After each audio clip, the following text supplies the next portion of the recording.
ladies and gentlemen, and welcome to game number 18 of the 2019 Hays Larks season. Larks trailing the BJs here in game 4 of the series, 2-1 on the series total. The first batter to face Peyton Strambler's Drake Andron. He chops it right back at the pitcher for out number 1. 2 pitch, 1 out here to start the game for the Larks.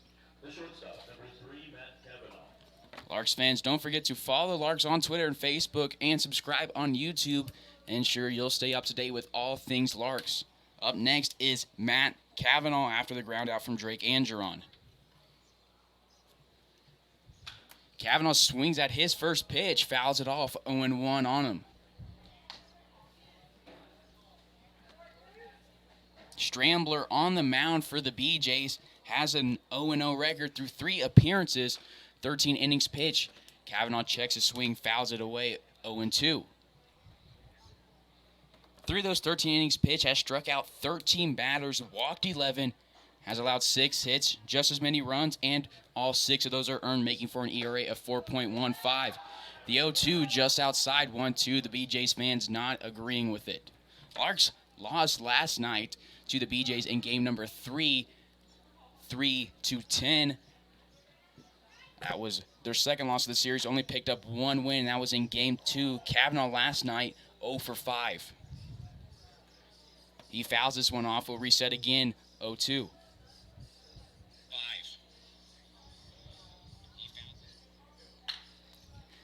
Cavanaugh grounds this one over the third baseman, Beard.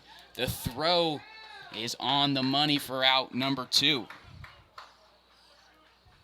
2 up, 2 down here to start out the game. Up next is Justin Lee. Justin Lee has appeared in 3 of these 4 games, missed game number 2 after injuring his ankle in game 1. Bounced back in game 3, was looking good. Then took a hit by pitch off the same ankle that he injured. Nash Neff came in and replaced him, took over the duties on left field and on the base paths. He's back here today, looking healthy. He looks ready to go. It's 0-1 on him.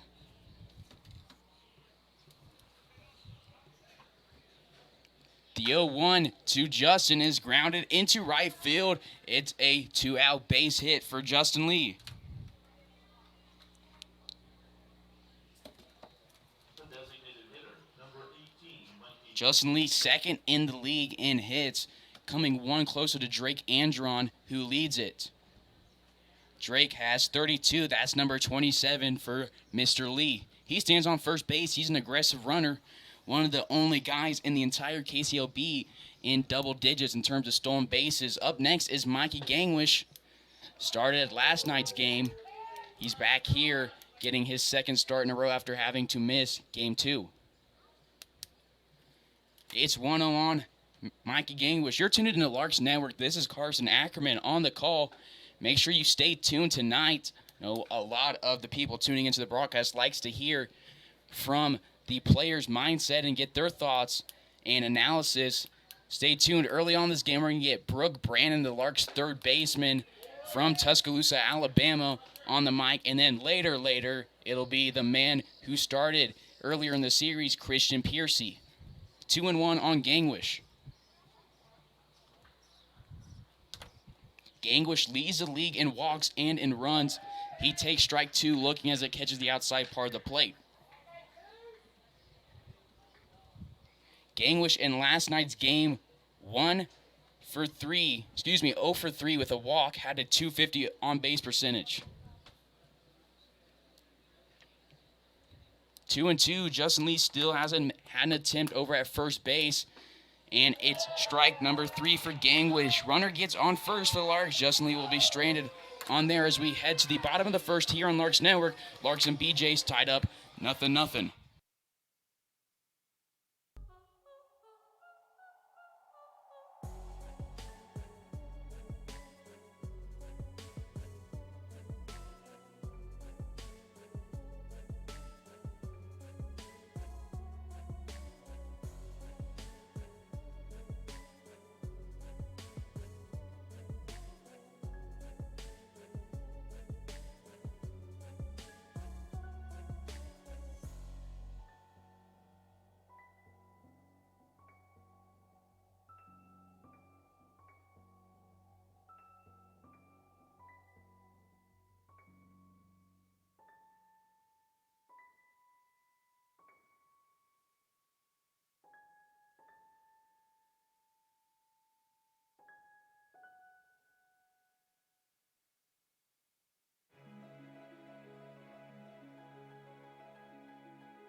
Bottom of the first here, the first guy to face Michael Gillen is Jordan Williams, the second baseman for the BJs.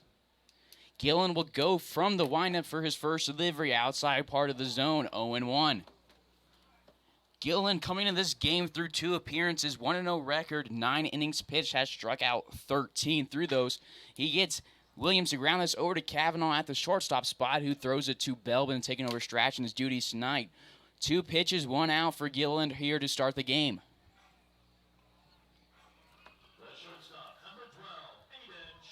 Up next is Aiden Shepardson.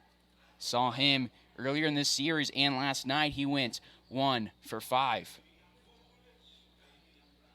Gillen, not one of those guys that wastes time on the mound. He'll get set and deliver as soon as Shepardson stepped in the box. The first delivery, all 3 pitchers thus far for Gillen, strikes.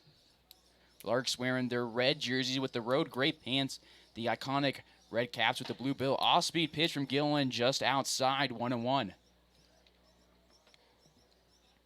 Defensively for your Larks, it is Gangwish behind the plate, and it's 2-1 here on Shepardson.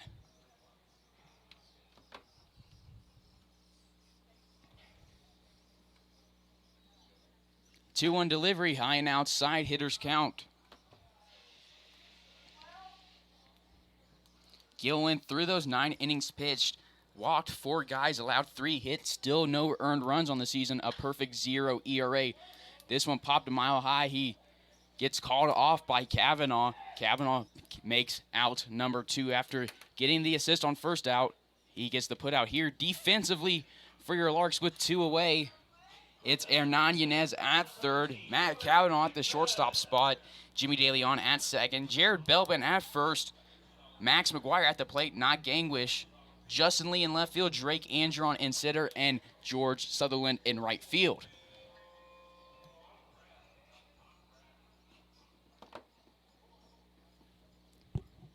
Next batter is Blake Dickman. The DH was the catcher last night for the BJs. He lines one to the left field. Justin Lee barely has to move for out number 3. 3 up, 3 down. Gilliland retiring the side in order. We'll catch you back here on Larks Network in the top of the second. No score.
Top of the second, we go here on Larks Network. No score from either the BJs or the Larks. The man leading it off for the Larks wearing their red jerseys is George Sutherland.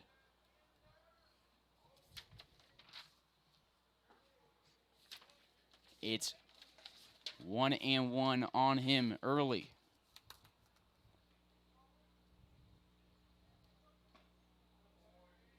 One delivery from Strambler in the zone, 1-2 on Sutherland. Sutherland was coming to this game and this at bat after a 1-for-3 performance last night. He's third in the league in hits, and he's the birthday boy tomorrow, turning the big 2-0.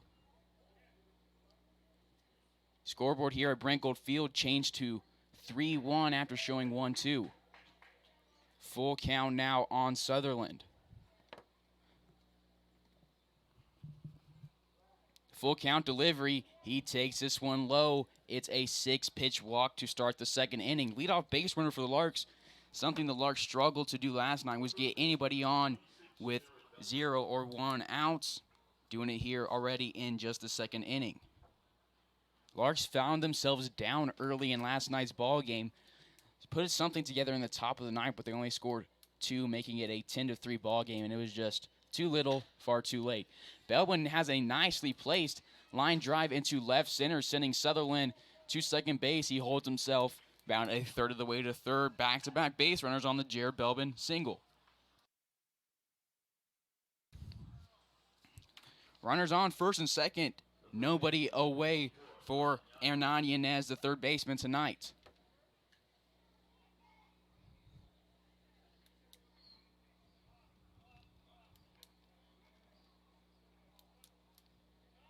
Yanez, no at-bats in last night's ball game, no appearance on the season. He's batting .279 through 43 at-bats with 12 hits and 11 runs scored. This is his first look at Strambler, who gets him ahead of a changeup 0-1.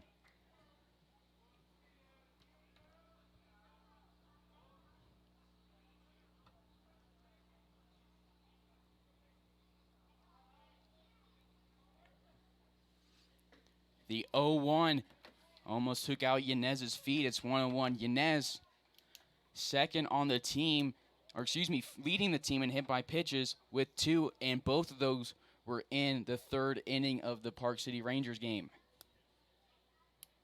Delivery to him, swung on and missed 1-2. Yanez is a switch hitter. He's hit from the left-hander's batter's box in every at-bat this series. Strambler, a righty, he'll deliver from the stretch. His delivery low and inside, 2-2. Strambler from Burleson, Texas, played at McLennan Community College. He's spending his summer with the BJs, sporting their home white pants, white and blue cap with the blue jersey with white lettering and red trimming and the red numbers. Fouling this one off is Yanez. Will reset, go 2-2 again.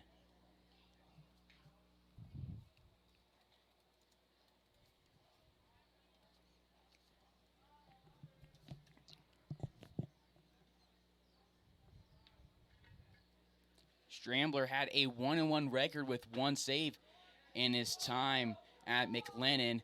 This one misses the zone. It's full count. Crowd not agreeing with him. Struck out 19 batters through 17 innings, making for an ERA of 7.41. He's looking to get the first out of the second inning. Runners on first and second. The 3-2 delivery to Yanez. Hit off the inside part of his bat. Grounded over the third base. Beard steps on third for 1. Throws toward at first for out number 2. Advancing to second base is Belbin, whose birthday is on Saturday. So Sutherland's birthday tomorrow, Belbin's birthday on Saturday. That's game 1 of the Valley Center Series. Make sure to tell the boys in blue a happy birthday. Yanez grounding into a double play. 2 away now for Max McGuire, who we haven't seen yet in these last few ball games. This one inside part of the plate, 0-1 on him.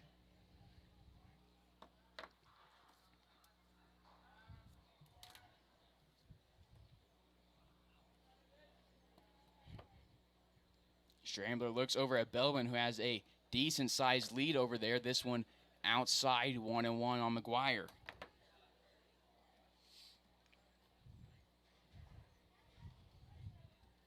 McGuire on the season, one of the lowest on the Larks in at-bats, has 13. The only guys less than him are Nash Neff with 1 and Michael Wong with 2.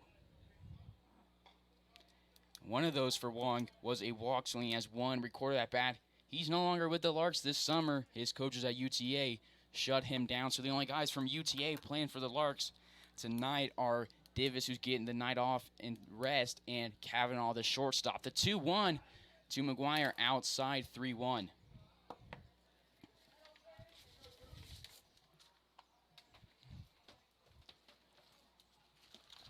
Max McGuire from Lincoln, Nebraska, just like Divis. Divis used to play for Hutch Community College. McGuire just played there. He pops this one up into right field on the 3-1 pitch. It's caught by Emmett. Larks strand a runner on second, and Jared Belbin will head to the bottom of the second here on Larks Network. No score from the BJs or the Larks.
Bottom of the second, leading it off is the cleanup hitter, Cade Ward, the first baseman.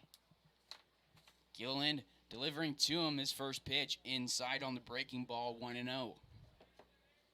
This is Gilliland's third appearance in the Larks uniform, 1-0 record. Still no earned runs through 10 innings pitched. This one's grounded over to Yanez at third, composes himself, takes a double clutch, and delivers it over to Belbin at first for out number 1.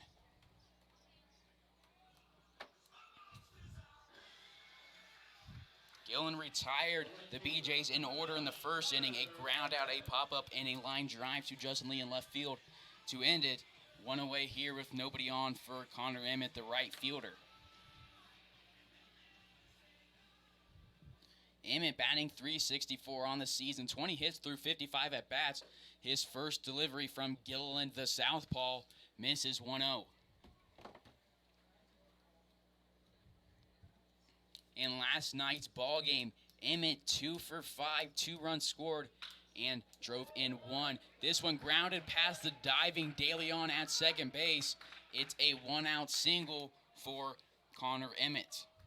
He's 1 for 1 on the day after going that 2 for 5 yesterday. That's the first hit allowed for the BJs here with just 1 away in the second inning. So we'll see Gilliland go from the stretch here. Goes from the middle part of the bump out there. Saw yesterday, reliever for the BJs, a lefty, threw all the way over from our left side on the broadcast for any of the defensive players except the catcher, the right-hand side. Strike one looking for Trevor Beard, the third baseman.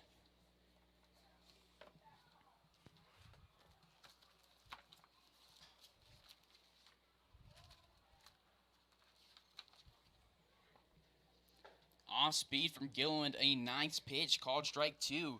Gilliland, a freshman from JSU, Jacksonville State. 32 innings pitched, a 3-1 record, 1 save, a 6.75 ERA. It's 0-2 now on Trevor Beard.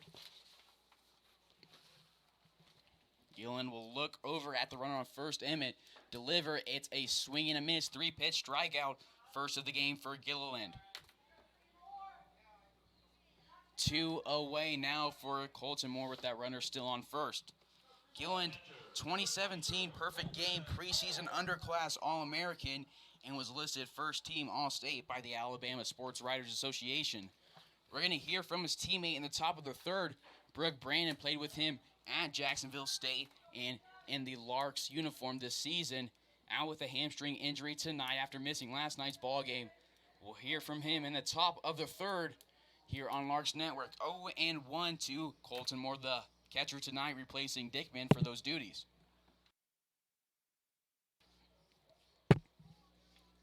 Gillen taking a couple of peeks over at Emmett. Calling time on the delivery is Moore.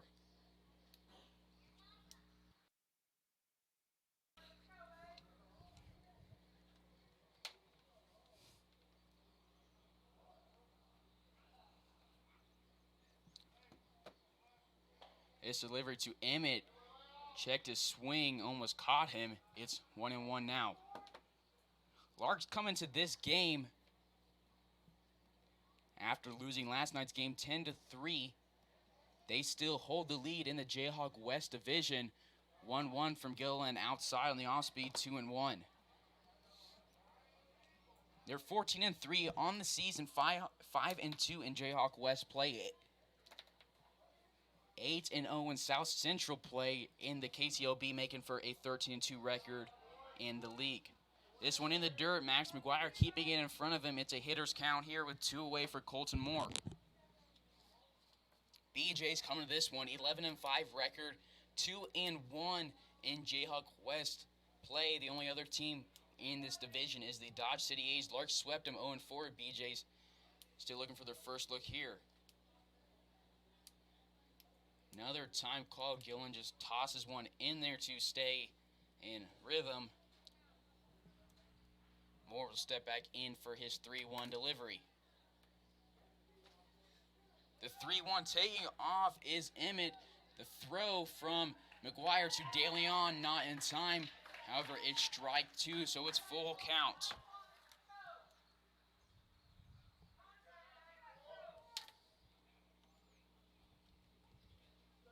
For Connor Emmett, that's stolen base on the season for him. Number 1. He's been caught stealing twice. This is just the first time he's successful. Gilliland from the stretch runs inside and misses. It's a 6-pitch walk. 8-pitch if you count the 2 times more called time on Gilliland already in motion. Runners in first and second here for Trevor McDonald, the left fielder. We saw him come in relief and earlier in this series, started in left field in game 1. He's back here batting from the left side against the southpaw Michael Gilliland. First walk of the game for Gilliland, walk number 5 on the season. Look over at Emmett, delivers, misses low and outside, 1-0. Mason Myrie picking up his first loss of the season last night. Ryan Reuter coming in relief along with Tommy Garcia. The 1-0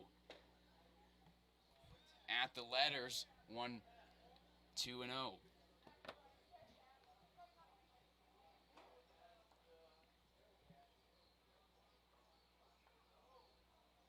Gillen agrees with the sign from McGuire.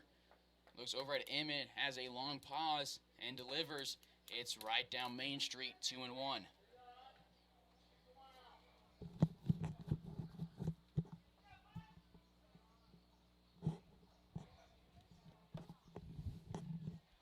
Two and one here with 2 away in the bottom of the second. This is called strike number 2.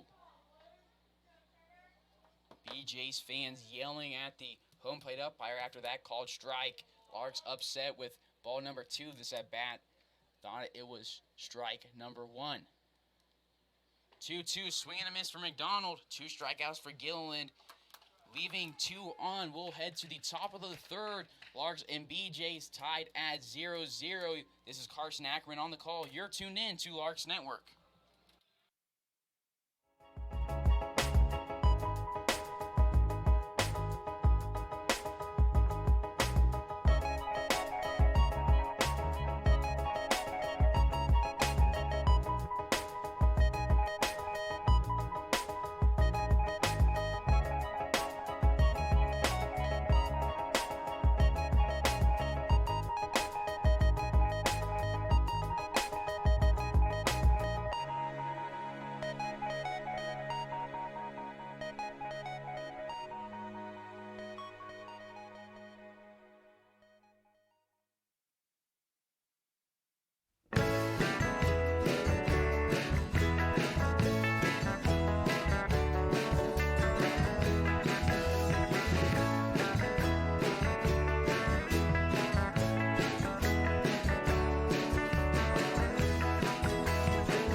Top of the third we go here on Larks Network. Leading it off is the 9-hole Jimmy DeLeon.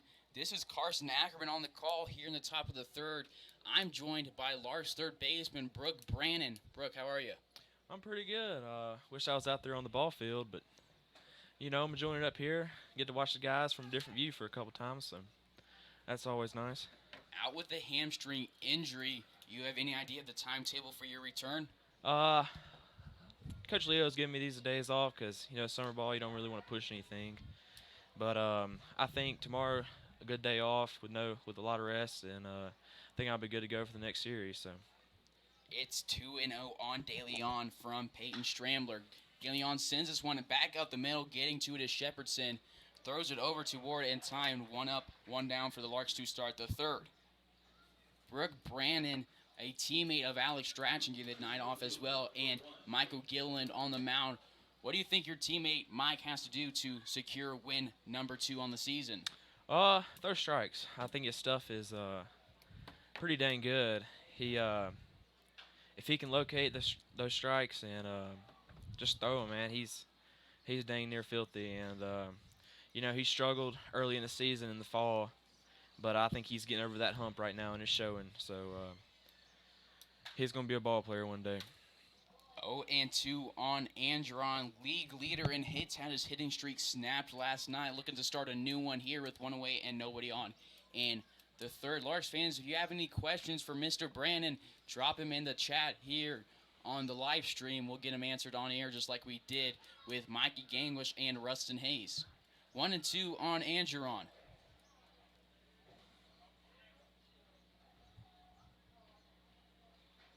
The 1-2, it's a swing and a miss on the off-speed pitch. Andron, now the sole leader on the team in terms of most strikeouts. He's 0 for 2 on the day with a ground out and a strikeout. Up next is Kavanaugh, who grounded up to Beard in the first. 2 away.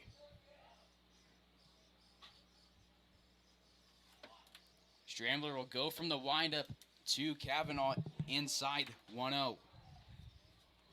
You came in relief already for 1 inning pitch this season. Have you pitched before? Did you pitch at JSU or in high school at all? I pitched in high school for a couple years. I was out my junior year, tore my UCL, my elbow. I had Tommy John surgery, so I was out that year, and came back my senior year. Didn't pitch a whole lot, but pitched towards the end of the year. And I actually threw a bullpen for my college coach, and I guess he didn't like it too well because he didn't ask me to throw another one. But we felt good the other day. Arm felt really good, and just went in there and threw strikes, and glad to help the team out. Kavanaugh grounding right back to Strambler on the mound. We'll head to the bottom of the third here on Larks Network. Larks and BJ's tied up at 0.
Bottom of the third, Michael Gilliland returning to the mound for his third inning of work.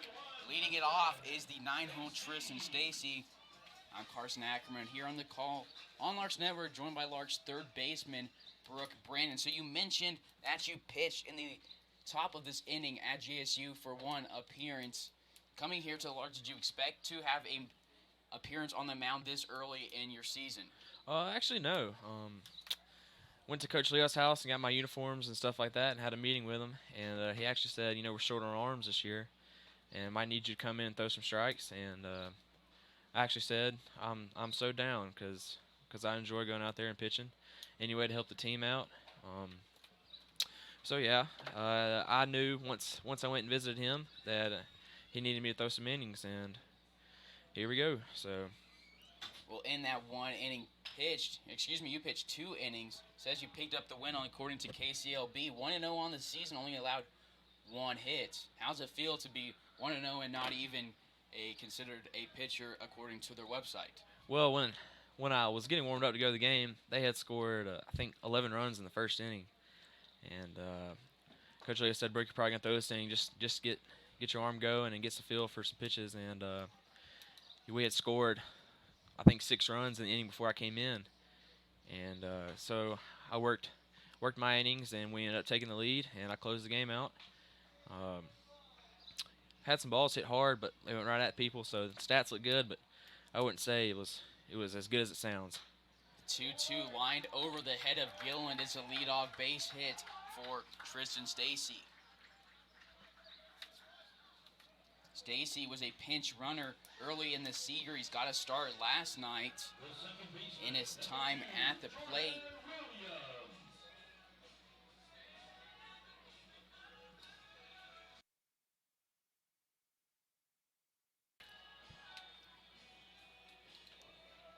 Nobody out, a runner on first for the top of the order, Jordan Williams. Gillen will deliver from the stretch. 0-1. So Michael, you played with him at JSU. What would you give advice to your teammate here with the leadoff runner on? Like I said earlier, just throw strikes. Sometimes I love the kid, but sometimes he can get a little bit out of control. But if he can just throw strikes, his slider's good enough. I think he said it got hit one time all spring, which is pretty dang good for a freshman coming in. But he's got some filth on his ball, and I think if he just throws strikes, he's going to be a stud. 2 on after the single pass to glove of Kavanaugh, which feels like the first time in Larks history that a ball has gone past that glove at the shortstop spot on Matt Kavanaugh's left hand. Back to the guy in the 2-hole. He popped up to Kavanaugh in the first inning, 2 on with nobody out for Aiden Shepardson. He shows bunt, pulls back, racing in is Belbin from first. 1-0 on him.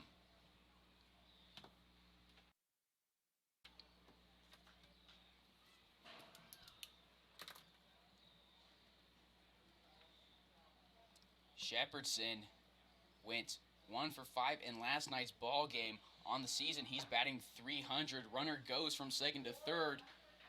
Throw to McGuire from Gilliland. Hit McGuire's glove when the runner's almost at third base. So advancing to third base is Tristan Stacy, the go-ahead runner 90 feet away. It's a 1-1 count on Shepardson.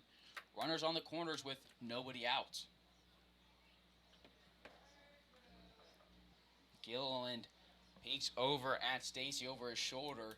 Delivers the 1-1. Off-speed pitch misses high. 2-1.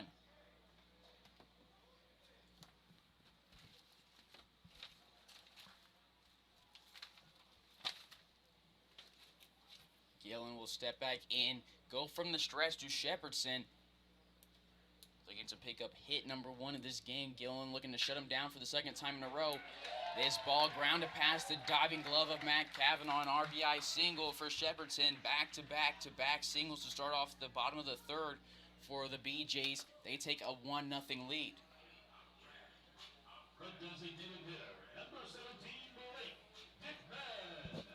Back to the 3-hole, Blake Digman lined out to Justin Lee to end the first inning. See a lot of guys do in this situation, especially young guys, scoring a run with nobody out on them and having 2 on. They lose composure, start to lose control, and things start to fall apart. What do you have to do out there on the mound, Brooke, to ensure that all things go as planned? I think he needs a ground ball right here. He's capable of doing it. And definitely the middle is definitely capable of turning that. So might just throw strikes as usual. And there's my mom being my mom. Heather Brandon in the chat section asked, what do you miss most about home? You, my dog, my family, all the good food, and just being home. Tuscaloosa is a good place. It's a good place to be. Always will be home. And roll tide. Well said. It's 0-2 here on Dickman. Gillen will deliver from the stretch. And it's a swing and a miss. Second strikeout, third strikeout of the game for Gillen. One away here with 2 on. Another question from your mom. What's your favorite restaurant in Kansas so far? Ooh. First night I was in Hays. Went to a place called, I think it's the Golden Q. Yes, sir, it is. I got a bacon cheeseburger. It was one of the best burgers I've ever had. After the games, we get done probably around 10:30, and a lot of restaurants close at 10. So I've had my share of Chinese food. A place called Teriyaki. It's pretty good, but I would have to go with the Golden Q so far. Well, it is Cade Ward at the plate, grounded out in the last inning, and want to make it clear that this was not discussed beforehand. Golden Q is one of the sponsors of the Larks, but that was a genuine answer from Brooke Brandon. We'd like to thank the Golden Q for their sponsorship of the Larks. It's 1-1 here, along with all the sponsors that make these games and streams possible. Coming out of high school, you were ranked the third best shortstop in the state of Alabama and listed an All-American. You played third so far with the Larks. Which position do you prefer to be at? Oh, short makes me feel kind of fast. I'm not that fast at all. But third is what I grew up playing, and I feel as if I'm better at third base. So I would have to go with third. You can make more plays at shortstop, get the ball more. But just cause I've grown up playing third my whole life, I'm gonna have to go with third. 2-2 now on the cleanup hitter, Cade Ward.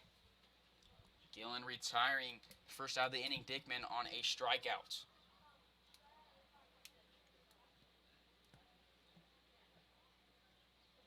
The 2-2. It's a breaking pitch. Didn't quite catch the outside part of the plate. Full count. It was a nice pitch from Gillen. Has shown speed and movement so far in just this game alone.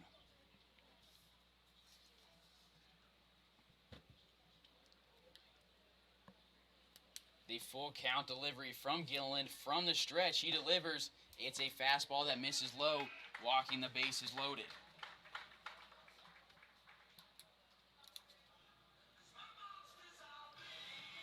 A lot of people in this situation on the mound looking for a double play. A lot of pitchers like to throw low pitches. What do you got to do on the mound to ensure that a double play could happen here? You say yourself. Low pitch, I think his slider, people can get out front on and dribble one over. I think the best pitch right here would be a slider. Get the guy out front, get a little chopper back to Michael, throw it home, go to first. But either way, I think he needs a low ball right here. I'm gonna call a ground ball to Jimmy at second base, and we'll get out of this inning 1 run. That happened in last night's ball game. Ryan Reuter came in relief of Mason Myrie, worked the first out with the bases loaded. There was one away with the bases loaded. Ball grounded right back at Reuter, threw home for out number 1. Ball over to Strachan at first base for out number 3 on that double play. Looking to make it happen here is Gillen. He's facing off against Connor Emmett, who singled and stole a base in the second. Reached third base, but was held there. 1 away. Delivery from Gillen, off speed, called strike 1. Grew up in Alabama, playing your college ball in Alabama. What was the decision that made you want to pack up your bags and move out to North Central Kansas and play for the Larks? Coach called me in the office one day. I said, hey, I got our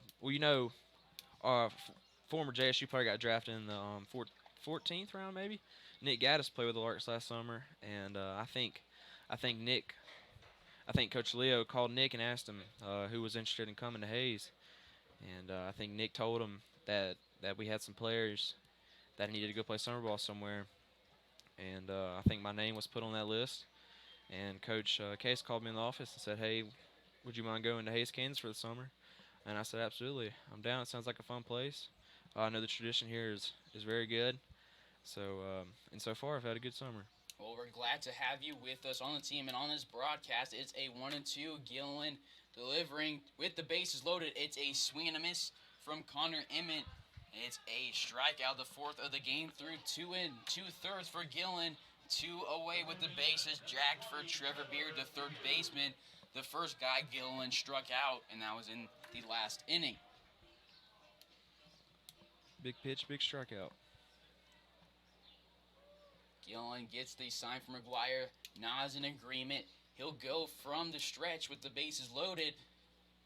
It's swung on, chopped over to Yanez at third, and it bounces off his glove, moves over to foul territory. 1 comes around to score, 2 comes around to score. The throw over to Kavanaugh covering third, not in time. That's going to be ruled an E5. BJ's taking a 3-0 lead.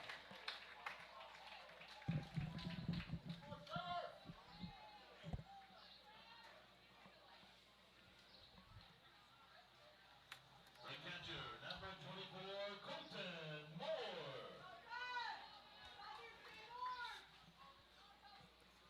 Runners on the corners with 2 away for Colton Moore. 2 RBIs for Trevor Beard on the air from Yanez. Yanez has been solid for the Larks all season defensively, whether it's behind the plate or on third or even on the mound for a few innings. First pitch from Gillen to Moore. Misses low, 1-0. Moore was coming into this game for the BJs, batting .333. The 1-0 pitch from Gillen outside, 2-0. You're at third base in Yanez's shoes. You just made an error. What do you got to do there to ensure, a lot of guys kick themselves. How do you bounce back and focus on what's happening next and not what's in the past? All right, you got to have the mentality.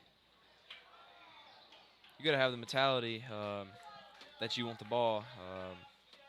You got to want to make the play. His best bet right there, I probably would have done the same thing. His best bet was to rush a throw to first base because I don't think he would have had him at third base to go and tag the base. But I think it would have been a close play at first base, so his best bet was to rush it. I think that was going to be a tough play either way. 2-2 now on Moore.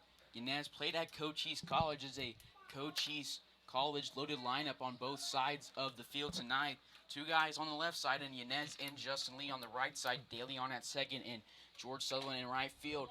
The 2-2 delivery, a nice pitch from Gillen, nicely located. It misses just outside, full count.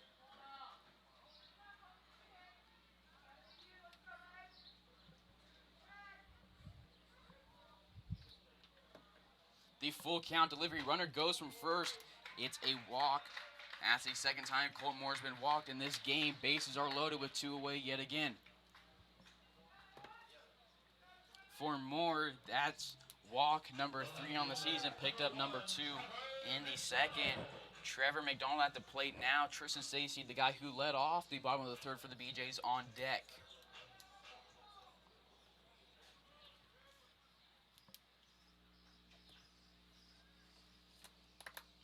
Up next is Trevor McDonald. Comes into this game with a batting average of 194 through 31 at-bats. It's 0-1 on him. The 0-1 delivery from Gillen. Breaking ball misses outside, 1-1. This is game 4 of the series. BJ's lead the series 2-1. Larks going to get tomorrow off, but make sure you tune in and mark your calendars. Come on to Larks Park for Larkstoberfest on Saturday, game 1 of the Valley Center Series. You can also catch it here on Larks Network. First pitch at 7 p.m. this Saturday, 1-2. 1 1-2 delivery, swung on, hit into shallow right field. It'll take a couple bounces in front of Sutherland. Coming in to score is number 18, Cade Ward. BJ's up 4-0.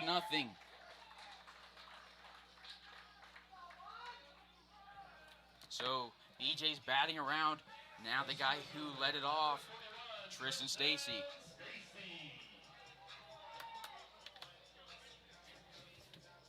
No movement in the largest bullpen here. 4 runs have come across for the BJ's in the bottom of the third.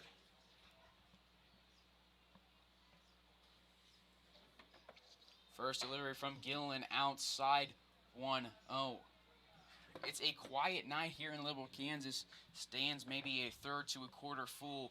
One thing about Larks Park, it's always packed, and the fan atmosphere is like none other. How does that impact you on the field, Brooke? Oh, it's great to play in front of a crowd like that. You know, it's nearly about as many people as come watch college ball play. So it's always fun to go to college to summer ball and have a great atmosphere like that. You know, I think selling beer has a lot to do with it. That's always a plus for fans.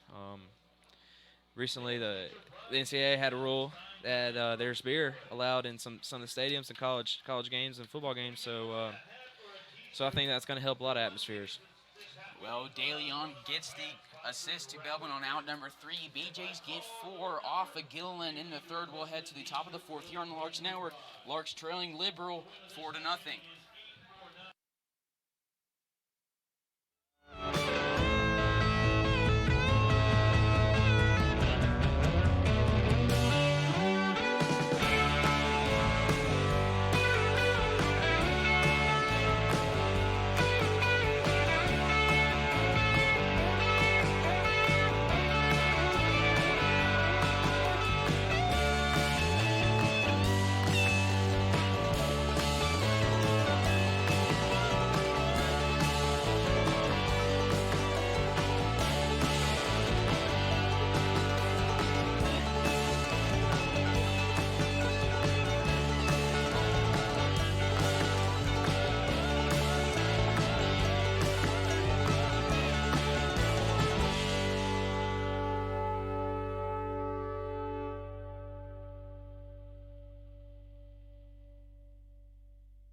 Top of the fourth here, leading it off is the left fielder for the Larks, Justin Lee.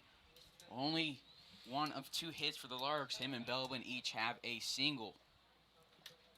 Justin Lee's had that single in the first, was left on base after the gang was strike out. Delivery to him, misses, it's 1-0 on him.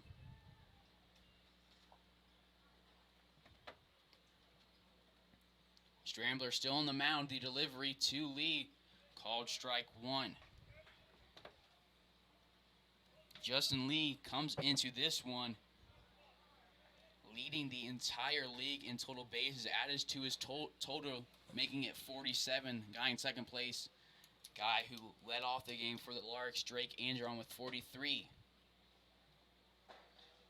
When it comes to the hit category, Andron leads it, followed by Lee, Sutherland, and then Kavanaugh. First 4 guys and the league leaders in the hits column, all Larks. The 3-1 to Justin Lee. Runs inside, almost catches him. It's a 5-pitch walk to start the 4th inning. Larks looking to rally here. Brooke, what do you got to do to get a rally started here if you're the man at the plate, Mikey Gangwish? Well, that's a good start right there. I think Mikey needs to focus on getting the run over any way he can. We got chip away here. You know, we got 5 innings to do it.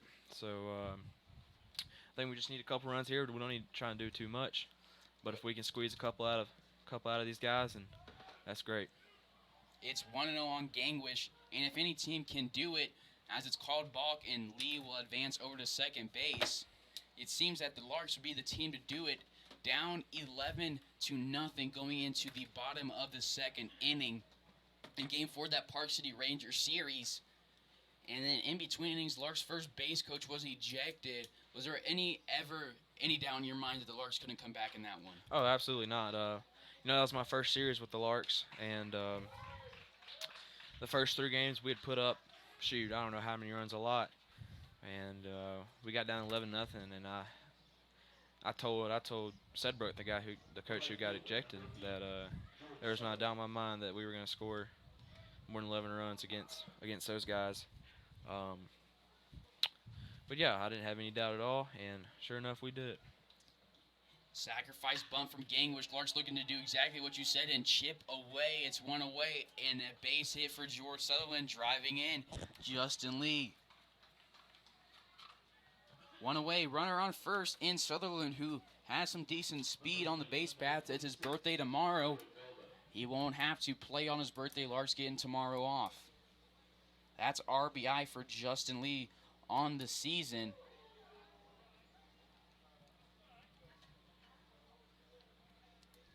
For him, RBI number 21 leads the team. And then run scored for George Sutherland, number 19. This one is fouled off from Jared Belbin, who had the second hit of the game for the Larks in the second inning. It's 0-2 on him now.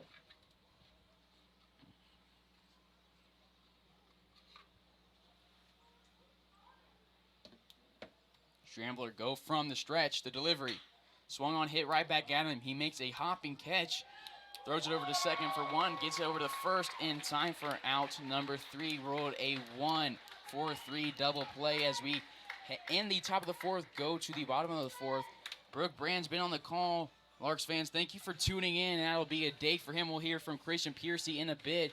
Brooke, thank you for coming on air. Absolutely. Appreciate it, buddy. Keep up the good work. Thank you. Top of the fourth ended. We'll head to the bottom of the fourth. Larks trail the BJs 4-1. You're tuned in to Larks Network.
Bottom of the fourth we go. First delivery from Gilliland to Jordan Williams, the top of the order in there, called strike one.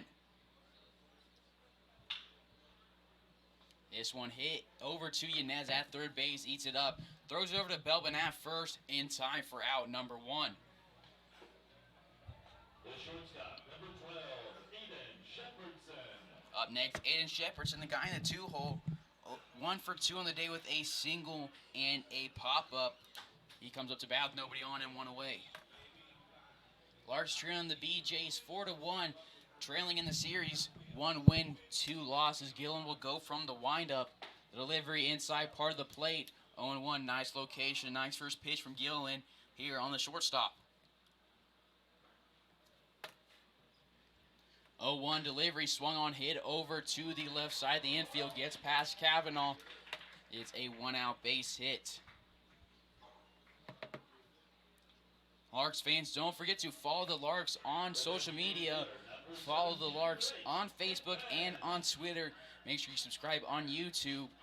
Hit those post notification buttons on YouTube. You'll get notified for every time we go live for every single game. You won't ever have to worry about missing one. And you'll help us reach our subscriber goal of 1,000. 1,000 subscribers. Once we do that, we'll be eligible to start streaming these games directly on the Larks website. Runner on first here for Blake Dickman, the DH. First pitch to him, low and inside, 1-0.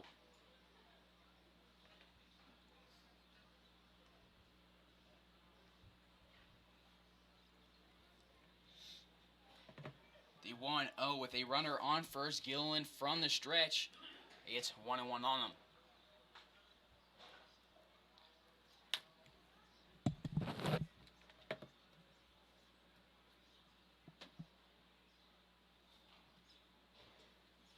The 1-1 Gilliland taking a peek over at Shepherdson on first.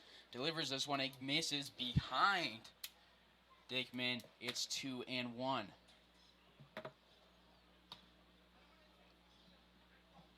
Dickman coming into this game hitting .472, leading the BJs through 36 at-bats, 17 hits, 12 of those being singles, has hit 1 home run. Last night's ballgame, he went 3 for 4, scored a run, drove in 3 himself. He swings at this one. It's 2-2.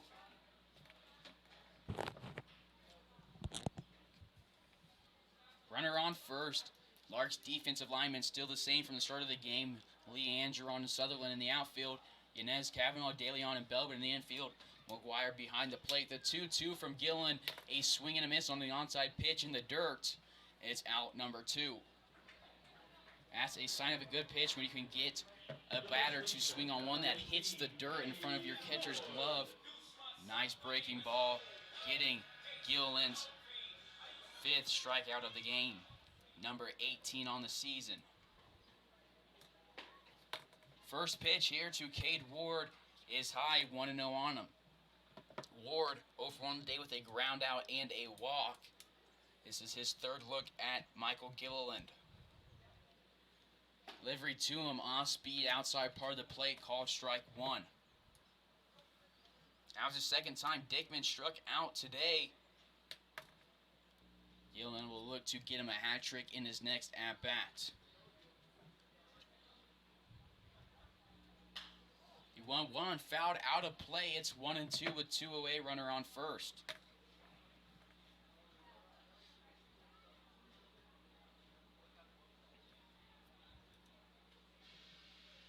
At the plate is Cade Ward, .396 batting average, been hit by 2 pitches with 35 total bases. Runner goes from first. It's a swing and a foul ball. Will reset, go 1-2 again. Larks held scoreless through the first 3 innings. Got 1 in the top of this inning in the 4th to cut the BJ's lead down to 3. BJ's held quiet in the 1st and 2nd inning. That aired by Yanez in the bottom of the 3rd, proving costly too, coming around to score on just that one. BJ scored for that inning. That inning, Michael Gillen's first earned run of the season took place. He gets strike number 3, back-to-back strikeouts here for Michael Gillen to end the 4th inning. We'll head to the top of the 5th here on Larks Network. Larks trail the BJs 4-1.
Top of the fifth here on Larks Network. Larks trailing the BJs 4-1. The man leading it off is Hernan Yanez, the third baseman. First delivery to him, swing and a miss. Strandler returning for his fifth inning of work. Only one earned run up until this point on the season. That was earned run number 7. He had a 4.15 ERA coming to this one.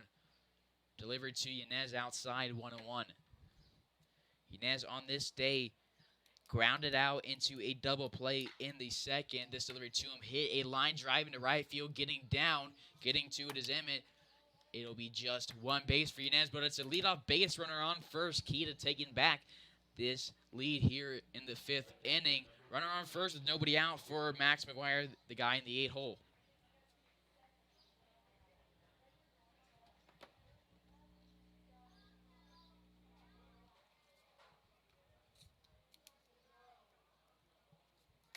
For Yanez, that was base hit number 8 on the season, 13 hits. Single number 8 has 4 doubles and a home run. 19 total bases coming into this game, making it 20 right there. 1-0 to McGuire. Check over at Yanez, not in time. 1-0. McGuire 0 for 1 today, flew out to Emmett in right field to end the top of the second. The 1-0 delivery, he swings, fouls it over to the left side of the field. It's 1-1.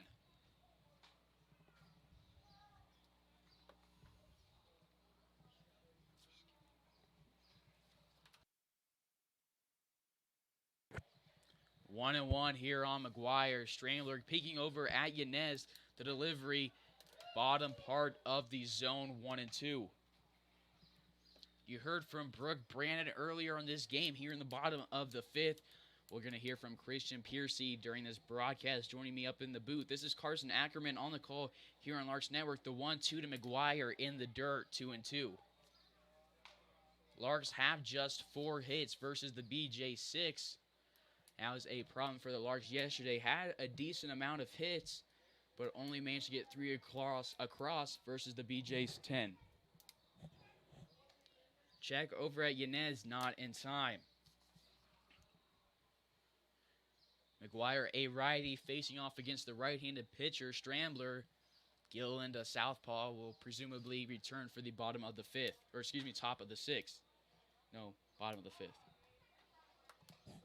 Fouling this one off is McGuire. Will reset, go 2-2 again. So have your questions ready for Christian Piercy when he jumps on the mic in the bottom of this inning. Only had a few for Brandon, looking to add more here. It's 2-2 on McGuire. Runner on first and Hernan Yanez with nobody away in the top of the fifth.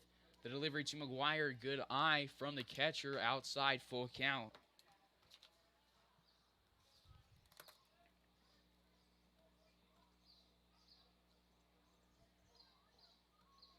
McGuire on the season came in this one batting .308, has struck out 5 times through 13 at-bats up until this point. It's a walk for him. Runners on first and second with nobody out. Comeback looking to start here with Jimmy DeLeon at the plate now.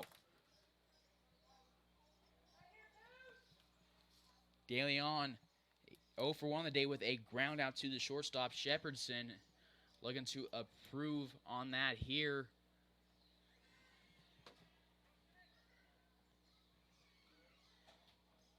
First delivery to him, showing bunt, pulls back. I'm probably going to say it missed low. 1-0.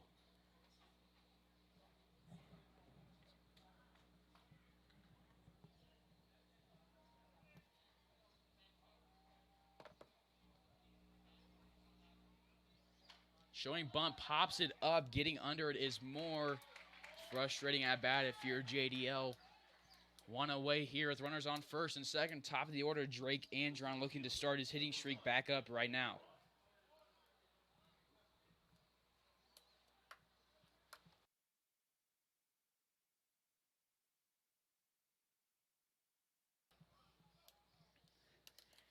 Andron on the day, 0 for 2, a ground out and a strikeout. Delivered to him, he fouls this one out of play. 0-1 on him with 1 away. Fans, a reminder to turn all foul balls back into the concession stand for a sweet prize.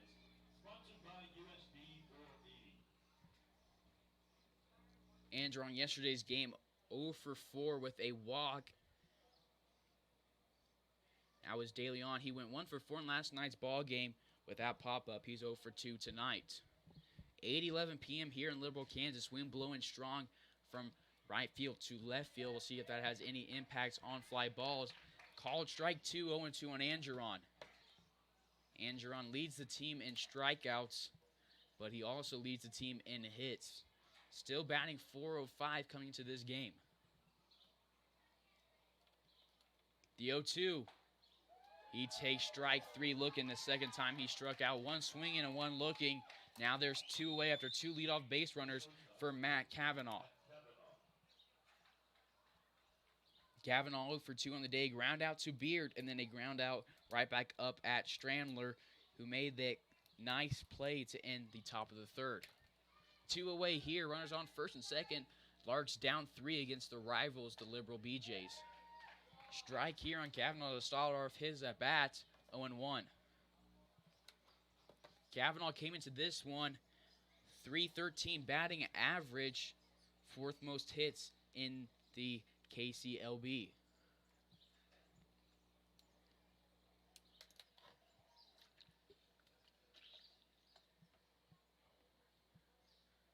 Strambler checks over at second base at Yanez. Delivers to Cavanaugh and misses low, 1-1.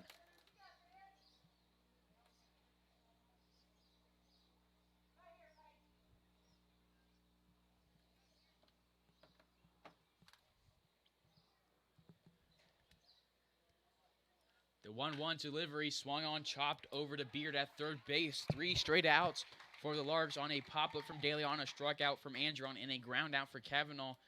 They leave 2 on here in the top of the 5th as we head to the bottom of the 5th. Larks still trailing their rivals 4-1. You're tuned into Larks Network.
Back here in the bottom of the 5th, Larks trailing the BJs 4-1. Michael Gillen still on the mound, returning for his 5th inning of work. First guy he'll face is number 9, Connor Emmett, the 5-hole. This is Carson Ackerman on the call here on Larks Network. I'm joined by the man himself, Christian Piercy. Christian, how are you? Doing pretty good, Carson. How are you? I am fantastic. The 1-0 from Gillen outside in the dirt, 2-0. Gillen had 4 across for him in the 3rd and then bounced back in the 4th, not allowing any. What do you got to do on the mound there, Christian, to ensure that, you know, after having a struggling inning, bounce back like he did? Well, after an inning like that, where it wasn't necessarily on him, considering that they're unearned runs, you just kind of got to refocus, go back out, play your game, and get right back on your roll. You pitched earlier in this series. What are your thoughts on your performance? I had pretty good innings except for one. They kind of got on me a little bit, started hitting me left my ball up in the zone a little bit, and they stuck me pretty good. But there's some good hitters on this team. They're no slouches for sure. I asked this question to Brooke earlier, as there's only about a third full here at Liberal. What's the difference with you on the mound at Larks Park with a packed stands all rooting for you versus here with a much quieter crowd?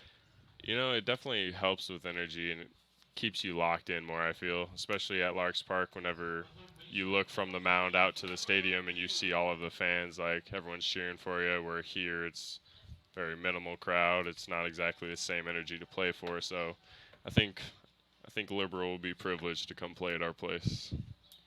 A leadoff baseman with nobody out, Connor Emmett. His second single of the day, he's 2 for 3. Gillen going to check over at him. Not in time, pulling Belbin off the bag. For Emmett, that was single number 15, hit number 22. He's been caught stealing twice this season. Got his first stolen base in the second. Gillen will deliver to Trevor Beard. Oh, turn me. Grounds it over to Kavanaugh, gets it Daly on that second for one, boy. throws it to Belbin in time for out number 2, and just like that, there is 2 away for Michael Gilliland and company. Rule that a 6-4-3 double play. Carson, I love that. Double plays are a pitcher's best friend. Love that. What do you got to do to get that? I know pitchers throw low. I asked this to Brandon earlier. I'm repeating myself. What pitches do you think? Most guys throw low. What do you think works, a off-speed pitch or a fastball better? It's a little tougher because the middle infielders are pinched more because they're up the middle playing double play depth. So most of mine, I feel, are just on my two-seam, kind of sinks down in the zone. Hitters swing over the top of it, just beat it right in the ground. So I would just say anything low, get it back up to your shortstops and let them work. 1-2, grounded over to Inez at third, waits on it. He's got a throws cannon. it over to Belbin in Yep. time for out number 3. Quick inning after that double play. We'll head to the top of the 6th here on Larks Network. Larks trailing the BJs 4-1.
Top of the 6th here on Larks Network. Justin Lee leading it off. This is Carson Ackerman on the call, joined here by Larks pitcher Christian Piercy.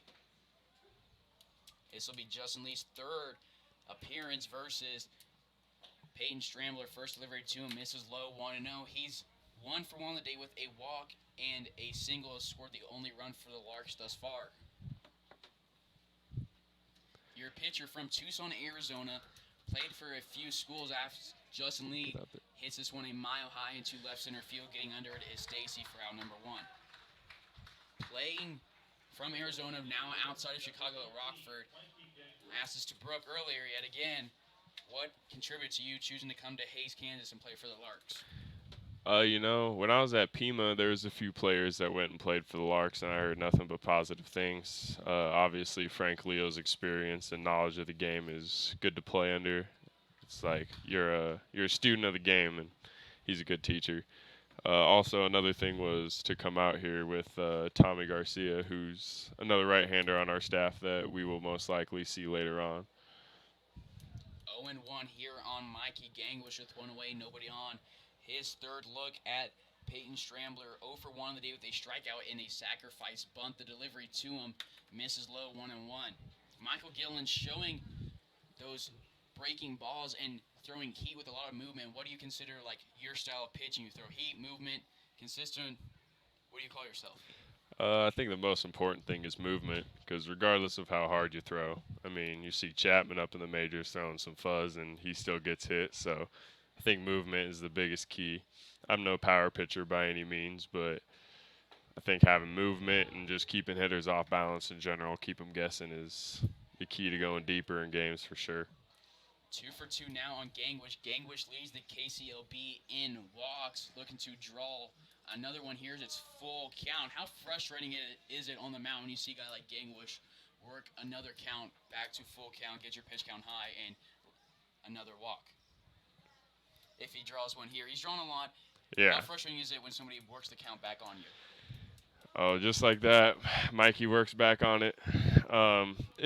It's definitely a little frustrating. I think mainly where pitchers get in trouble is they get ahead 0-2 and they try to be too fine with their pitches, like outside the zone, and then next thing you know, they're even in the count and lets the hitter get a little more comfortable in the box, which is definitely not key in the situation. But that's a good at bat there from Mikey. So one away, base runner on first. Off-speed pitch gets Sutherland ahead of it, 0-1. That's a 0-0 changeup. It's not even fair. 0-1 on Sutherland. Sutherland, 1 for 1 on the day, a single and a walk. Hasn't gotten farther than second base on the day. It's 1-1 on him. Got a question in the comments. Christian, I'll let you read it. The question is, Christian, great season so far. What's your go-to pitch? Do you know this person commenting? I believe I know who it is. But my go-to pitch, I'd have to say, is a changeup. Kind of looks just like a fastball. That's a little barrel right there. Probably a changeup for sure. Keeps hitters off balance. Looks like a fastball. Dives down in the zone. Easy ground ball pitch. So definitely a changeup, Carson. So you know who the guy is commenting. You want to tell us who it is? Yeah, mountain biker. It happens to be my pops. Shout out, Bob Piercy. So I heard you on the phone with your mom last night in the hotel room. Your dad's supporting you here tonight. What's it like to have your parents backing you up, even though they're far away from Hays, Kansas, and we're in Liberal, Kansas? Ooh, that's a little chin music right there. It's great to have like a support system on your side. It helps you get through like the long road trips, like and all that. Love talking to my mom on the phone. She's a great lady. Love her to death. Shout out to her too, Tucson, Arizona. But yeah, it's great. I think the biggest key is a support system behind you, especially whenever you're out of town. It's 2-0 here on Jared Belbin. Runners on first and second.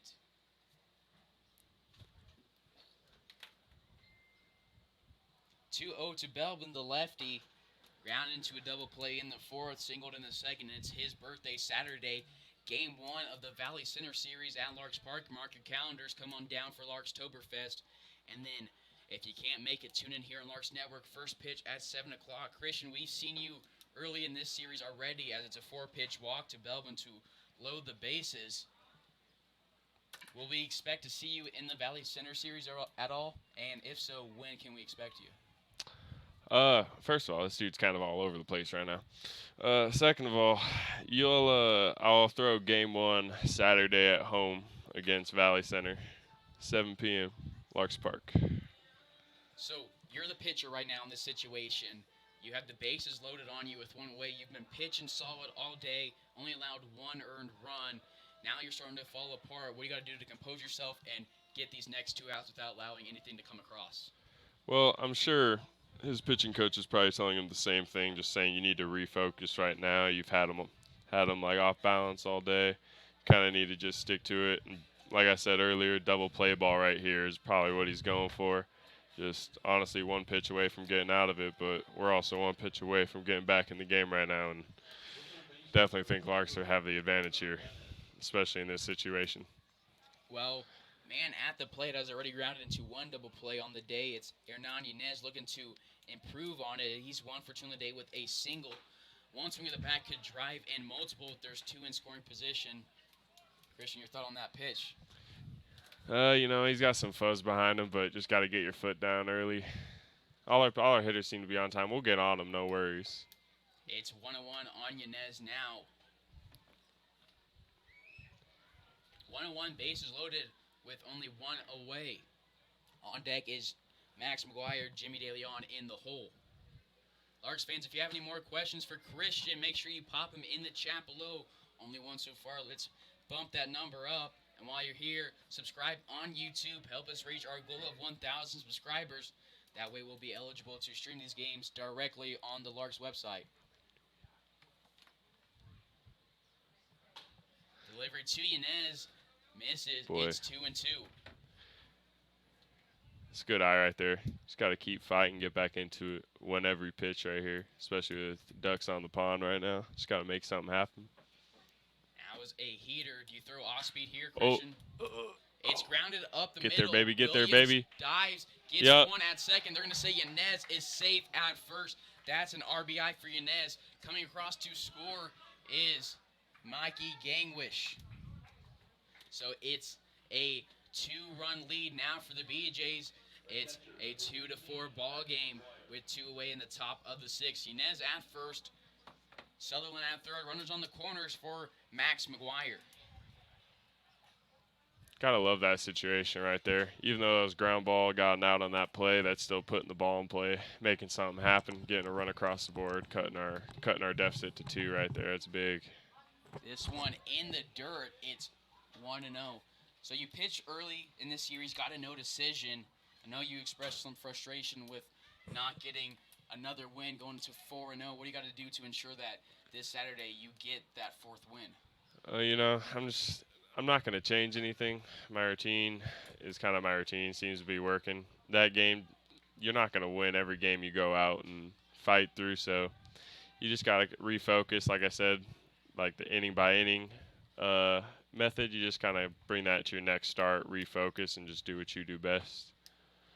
It's 2-1 now on McGuire.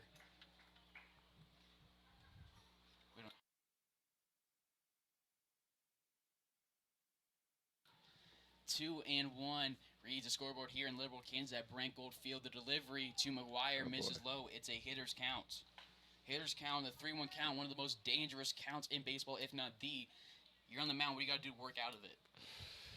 Well, me personally, in my situation, you got a big guy up at the plate. I wouldn't give him anything too good in this situation, which he did right there, yeah. Line into left center field. Coming around to score is Sutherland.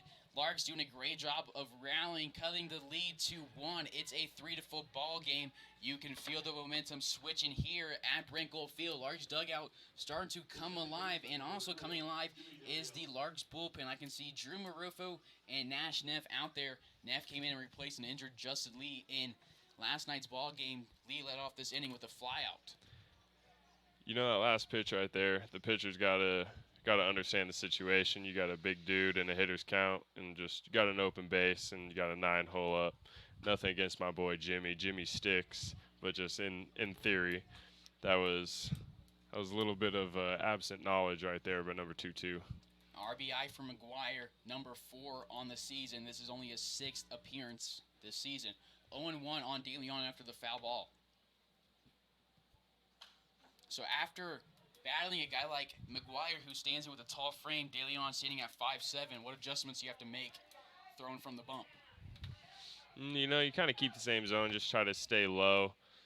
With shorter guys, it's a little different, especially having a smaller strike zone, so you really got to work that lower part of the strike zone down by their shins, down by their knees, kind of bang it around there, because even a ball a little bit up in the zone is above belt high for them, where they're able to get a barrel on that. 0-2 count on DeLeon. Runners at first and second with 2 away. The delivery to him outside. Good take from DeLeon. 1-2. Trying to stretch the zone on him, trying to go a little bit out, see if he comes back with an off-speed pitch here, setting him up. His teammate at Cochise and here at the Larks, Hernan Yanez, the game-tying runner at second base. This pitch misses low Liberal fan not agreeing with it.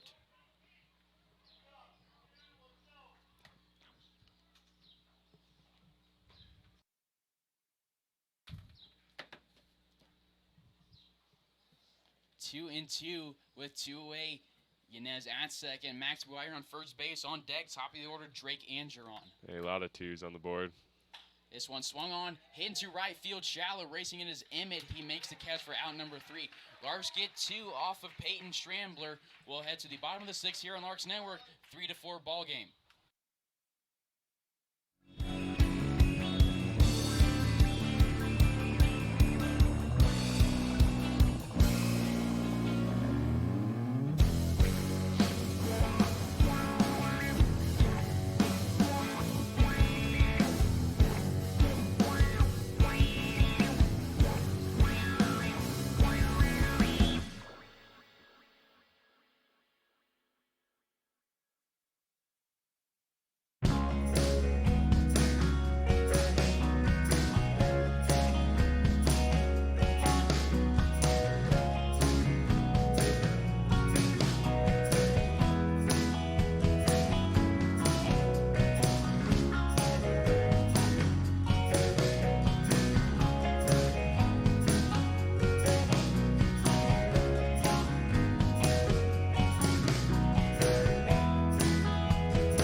Bottom of the 6th we go. Liberals lead cut to just 1 run. Larks looking to tie the series here tonight in Game 4, making it a 2-2, ending it in a draw.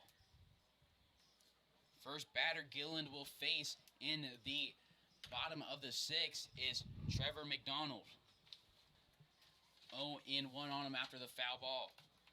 We got another question number 2 in the comments. Larks fans, make sure to keep them coming. It's from Barb Leo. Christian, are you helping Tommy with his algebra? Lately, actually, no.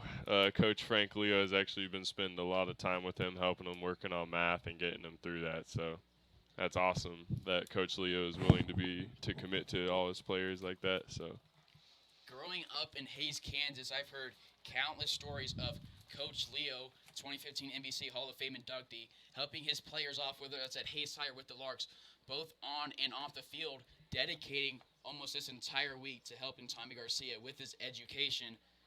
That's what you want out of a well-rounded man. That's a 2005 Kansas Sports Hall of Fame inductee as well. It's a 5-pitch walk for Trevor McDonald.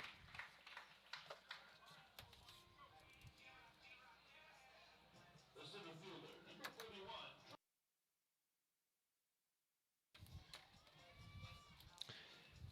You know, Carson, after a walk like that, leading off this past inning, his pitch count's running up a little bit, so he needs to kind of refocus, and this is where it's really important to get ahead. Shows bunt.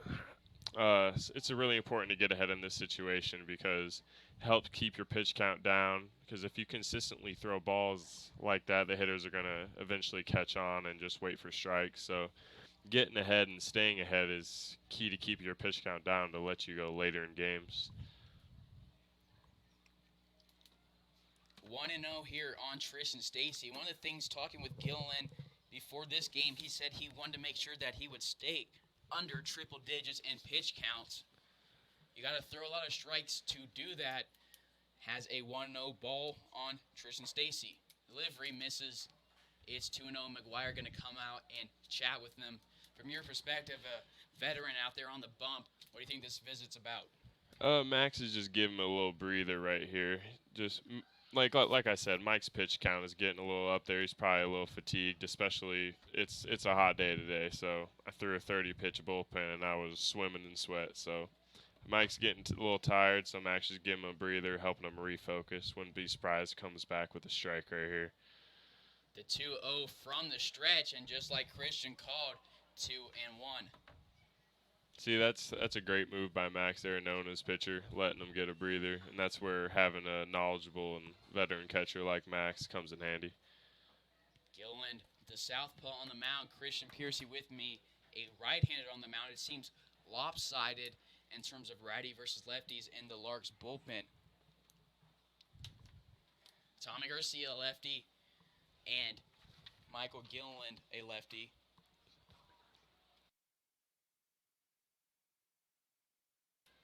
Two and two now.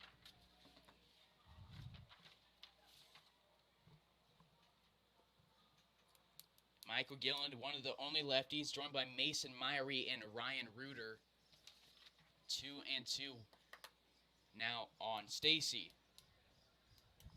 Runner at first is McDonald, led this off with a walk. This one runs in, doesn't catch Stacy. Looked like it might if it's full count on him now. See, this is a really important pitch right here with a full count. You already walked a batter, so he needs to get a strike in right now if he wants to get out of this inning with a low pitch count here. And it's back-to-back walks for Gilliland. Gilliland, a young guy, just came off of his freshman season at JSU. From your veteran experience, what's your experience? Have you ever walked back-to-back guys, and what do you got to do to calm yourself down? Yeah, I think any pitcher at this level has had control issues from time to time, especially walking two guys in a row. But at this point, it's close games, getting late in the game. You're at the bottom of the order. You can understand that this dude is probably going to bunt right now. So it'd be nice to just get a strike in there, just get an out. Sometimes getting that first out will keep you rolling. And he's swinging. It's 0-1, and recognizing the potential of a butt was Jared Belvin and Yernan Yanez, both creeping in onto the grass. 0-1. This is one of the only fields that Larks have played on this season with a dirt mound here in Clearwater. What do you prefer, Larks Park with the bump or a dirt mound like here? You know, it's actually funny. Tommy and I were talking about this at the beginning of the season because I normally prefer dirt mounds just because I like to stick better, like the feel of it. But going to Larks Park, I think I'd like to retract my decision. I really like the turf mound at Larks Park. It's got a really great depth to it to where you can throw downhill as a pitcher, help gain a little bit of velo. Showing bunt now is Williams. This pitch gets past McGuire. Gillen pounding his chest, acknowledging, saying, Max, it's my bad. It's 2-1 now. Runners advance to second and third, two in scoring position here with still nobody out. Top of the order, Williams is 1 for 3 on the day, 2 groundouts and a single. The 2-1 swung on, chopped over to Kavanaugh. Nice play, looking the runner back to third before throwing over to Belvin. It's in time for out number 1. That's one of the best things about this Larks this season is this defense, one of the lowest in the KCLB in terms of errors. Kavanaugh's been flashing that glove at the shortstop all season. How's that helped you out having this stud-filled defense behind you? You know, man, Matt Kavanaugh's a beast. He's only going into his sophomore year in college. He's got a lot of potential left to tap into, but he's made plenty of plays, both double play, diving plays, just smart baseball plays. And, you know, man, having a guy like that, especially commanding the infield, that's a nice block right there. Commanding the infield like that, it helps you feel more confident as a pitcher. You don't need to strike everybody out to get deep into games or to keep runs off the board. So just getting ground balls to your infield like that is a huge help as a pitcher. Love playing with the defense like that behind me. 1-0 from the southpaw. Swung on, lined into left field. Justin Lee's not going to be able to get to it in time. One's going to come around to score, sending the runner home from third. The throw, a nice one from Justin Lee, just not quite in time. BJ's lead extends 6-3 with one away. Runner on first. That was an off-balanced hit right there, Carson. He was full, just stuck his bat out there and You know, you find grass sometimes, but that wasn't a bad pitch. Coming out of the dugout is Larks pitching coach Keith Harper. We'll see if there's a move made from the bullpen. Got some chirping on the mound going on. Gillen talking to one of the BJ's players. Harper telling him to look the other way, and him and Harp going to have a chat. Coming out of the bullpen appears to be Russ and Hays, the knuckleballer. We're going to take a quick pause here on Larks Network while Russ warms up.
Back here, bottom of the sixth, one away runner on first. Inheriting that runner is Rustin Hays. Rustin Hays known for that knuckleball. What do you think of that great pitch from the right-hand man? Man, I tell you, it's actually fun watching this dude pitch sometimes. He makes hitters look kind of stupid. You know, he told me at one point he doesn't even get a sign from his catcher. He just goes at his own speed. He knows what he's throwing. But I've actually had the privilege to catch with him a little bit, and that's definitely one of the nastier knuckleballs I've seen. We got another question. Christian, how do you find the mix of players from all over the place? You know, Leo recruited. Honestly, playing with a bunch of players from different cultures and different backgrounds is really cool. Especially one of our players, Jared Belvin, is from Australia, and kind of picking his brain about things that may seem abnormal to us are just like kind of everyday life for him. That just danced around there. You see that? Yes, sir. That's nasty. 0-2 now on number 17, Blake Dickman. 0-for-3 on the day, 2 strikeouts. Looking to give him a hat trick is Rustin Hays. Hays will deliver from the stretch. Stands in there with his tall frame. Played at William Baptist. He's from Hector, Arkansas. 1-4 record there in his time at William Baptist. And through 8 appearances, had a 5.28 ERA through 30 2/3 pitches. He was not only just a pitcher, he hit as well. Hit for 236 batting average. This one hit to left field. Justin Lee taking a few steps back for out number 2.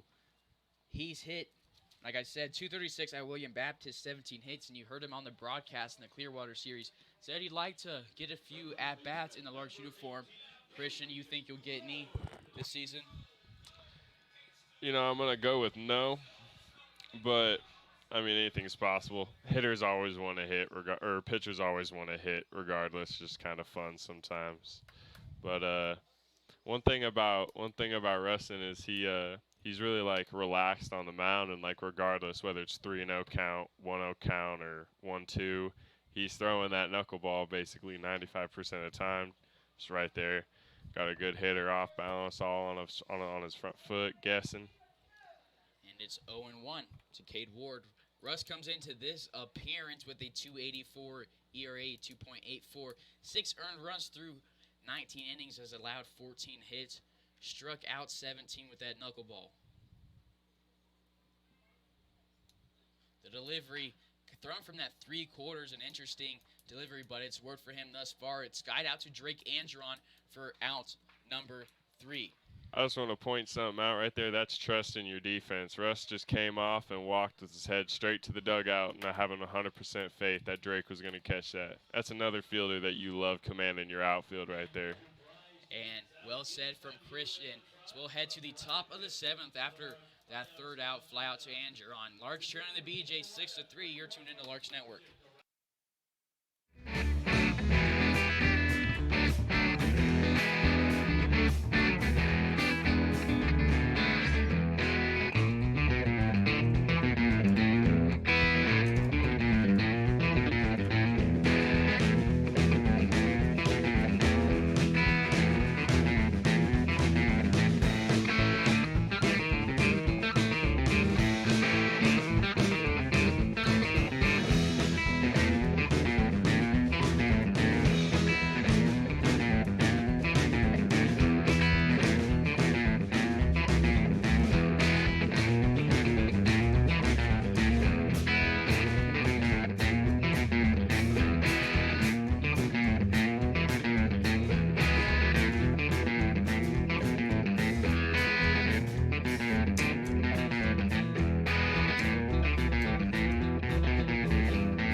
Top of the 7th now here in Liberal, Kansas. Larks trailing the BJ 6-3. New pitcher, it's number 25, Trey Goodrich from Chandler, Arizona. First pitch to Drake Andron is called strike 1.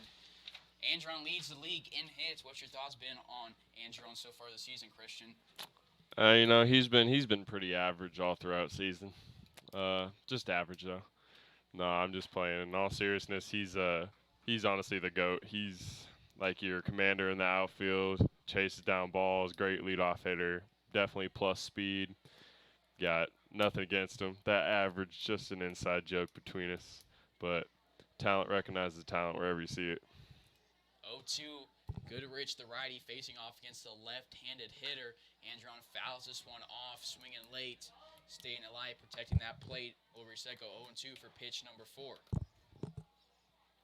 Yeah, Drake's got a battle here with umpires sometimes having bigger zones. You don't want to put it in their hands, and he's a guy that's going to swing with 2 strikes. So, got a battle here.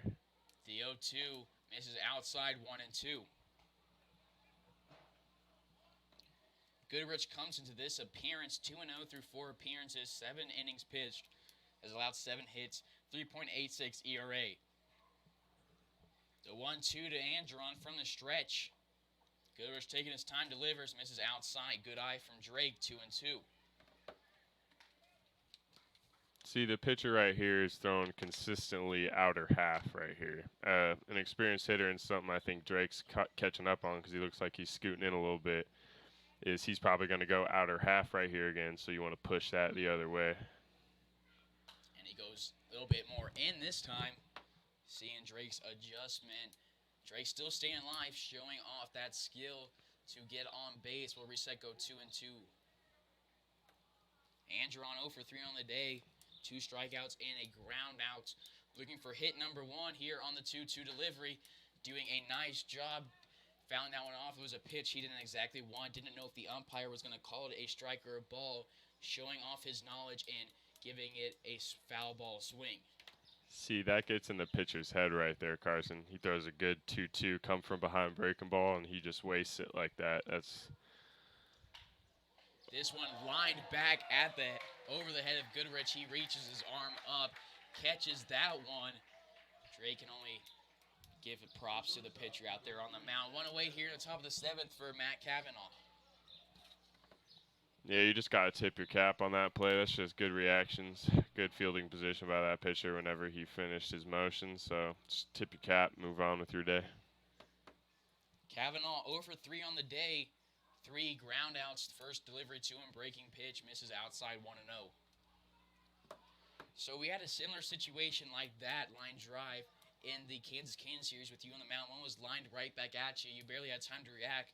You made the play. Was it something that was just instinct to reach your glove out, or what was going through your head right there? Yeah, I think anybody that pitches can attest to that they've had a ball hit back at them with pretty good speed at some point in their career. And, it's more reaction and instincts rather than like worrying about it because you don't really have that time to, Carson.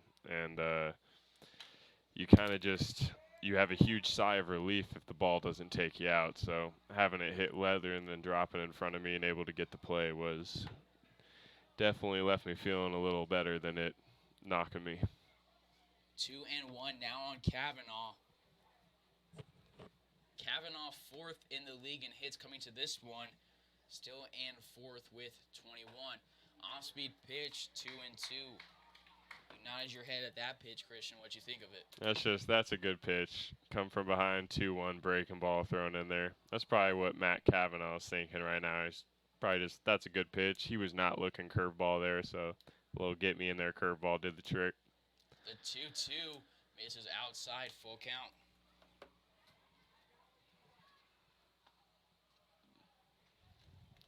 Cavanaugh, a right-handed hitter facing off against the right-handed pitcher. A lot of guys say that it's easier for a righty to hit off of a lefty, left-handed hitter easier to hit off a righty. Cavanaugh looking to prove that wrong here. He hits this one over the head of Williams up, and Williams reaches out his glove. It's a 1-out base hit for Cavanaugh. He's now 1 for 4 on the day. There you go, whatever it takes. 3-2 count. Frank Leo's a big supporter of just putting the ball in play and good things happen, and that's a prime example right there. A little 3-2 count, gets a little barrel on the ball and finds grass. So now we got something going here in the 7th. Cavanaugh does have speed, doesn't show it too often on the base path in terms of taking risks. 4 stolen bases on the season. Delivery to Justin Lee, called strike 1. Lee 1 for 2 on the day, a walk, a single, came around to score the first run of the game for the Larks. He's 2nd in the league in hits, just behind Drake Angeron. That's a great guy to have in your lineup right there, Carson. Justin puts the bat on the ball, and it's good to see him back up getting hits because for the past couple games he's had some problems with ankle trouble, and then he got hit in his bad ankle last night. So it's good to see him up and moving, helping the team out here offensively. First 4 guys in the league leaders in the hits, call them all Larks. We talked earlier about how that Larks defense has helped you out. What's it like to have that great offense to rely on? Every pitcher loves to see their offense go to work. Oh, ball and dirt. Cavanaugh takes off the throw, not in time, advancing. Smart base running. Cavanaugh getting himself into scoring position for the guy who leads the Larks in RBIs, Justin Lee with 20. And going back to it, having a strong offense like that really, really helps with your mindset because if you have an offense that's only producing a couple runs a game, then you need to keep your runs that you're giving up extremely minimal in order to win. So having an offense that scores, I think we're averaging 8-9 runs a game. That definitely helps out pitchers. And also there's times where we hit for too long, and even though you love it, pitcher's got to go back down and get his arm hot again. 2-2 now on Justin Lee. Larks showed that ability to come back and score a lot of runs on offense, winning Game 4 of the Park City Rangers series, 18-12 after being down 11-0 in the first. Kavanaugh advancing again. He's now 90 feet away from scoring.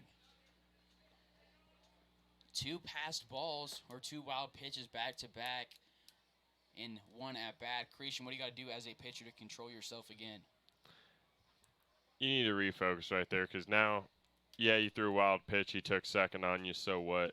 Then you throw another wild pitch. Now he's at third. Now you're just one away from it becoming a 2-run ball game. So, and this guy has been all over the place. We saw him the first game, I believe, and even though he was a little more solid that time, he seems to be a little around the zone this time and isn't really locked in. It's a walk for Justin Lee. Runners on the corners with 1 away. Kavanaugh 90 feet away from scoring run number 18 on his season. The designated hitter, number 18, Mikey Canwish. Saw there Justin Lee with a 3-2 count on him take time. For a pitcher, when somebody takes time when you're in rhythm like that, does it get in your head at all? Absolutely. Any pitcher that says otherwise isn't really telling the truth, because all baseball is rhythm and timing, and you can almost tell who has the momentum or who's controlling the pace of the game. So it's nice when a hitter, well, for our side in this scenario, but it really kind of messes with the pitcher's rhythm, kind of gets them to think a little bit, which you don't want any of on the mound. And Gangwish is the guy now at the plate. 2 runners on. 1 swing in the back, it's tied up, and he's a power hitter for the Larks. Has tied for the most home runs on the team. At his time at the Colorado School of Mines, hit 46. If you're aware of a batter with power, what do you got to locate your pitches at, Christian? You definitely want to stay low in the zone. But with Mikey, that doesn't really help, because Mikey's a great low ball hitter and takes those over the fence from quite a few times. So you just mainly got to keep him off balanced. And if you get behind him count, don't give him anything too good, but you definitely want to attack him for sure. Ooh. Swing and a miss. It's 1-2 now. Kavanaugh kind of moving around there at third base. Justin Lee does a great job on the base paths of moving around, getting the pitcher's attention. Does that mess you up at all when the runner's out there jumping? Not necessarily on third base, because they have a long way to travel and they're right there in my vision. So on third base, not so much. However, runners on second and first base, a little bit of movement definitely changes things for sure. For example, a guy like Drake Angeron, whenever he's on second base or first base, he's obviously a steal threat, and that's definitely in the back of the pitcher's mind as they're taking their call from the catcher and getting back in their windup. So definitely fast runners or runners that can get in the pitcher's head definitely change the pace of them and could potentially draw a wild throw or get him to be wild, like in a scenario like this. It's 1-2 for the 4th pitch of Gangwish at bat. Justin Lee starts to take off, holds himself. It's strikeout for Gangwish here. Gangwish striking out for a second time today. He's 0 for 2 with a walk and a sacrifice bunt. That was Justin Lee's 2nd walk of the game. So yeah, it's just a good pitch right there, Carson. This 1-2 changeup on a guy who has a lot of power and getting him out a little bit and getting him to swing over that changeup. That's just a good pitch. You got to tip your cap to. Sutherland at the plate now has reached base in all 3 plate appearances. It's 1-0 here on him now. Yeah, it's a great guy to have up right now. Good energy guy. Helps the team move around the bases, especially getting on base, like Carson said, 3 times a night. So this is a good guy to stay hot during this situation. 3rd in the league in hits with 23. This one is called strike. That was out. That was out, Carson, but, it's all right. 1-1 now after that call, 2 away.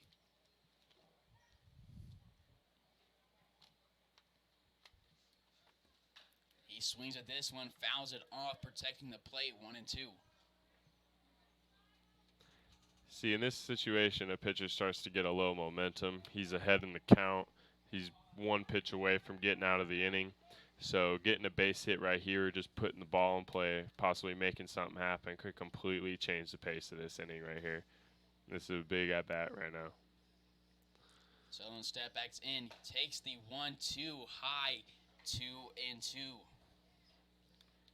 2-2, runners on the corners, 2 away. Larks haven't scored one this inning, scored 2 in the last inning in the top of the 6th, 1 in the 3rd. Sutherland looking to make it at least 1 here with the runner in scoring position. The 2-2 from Goodrich to him, swings at it, hits it up, over to the left side of the play, running to his beard in McDonald.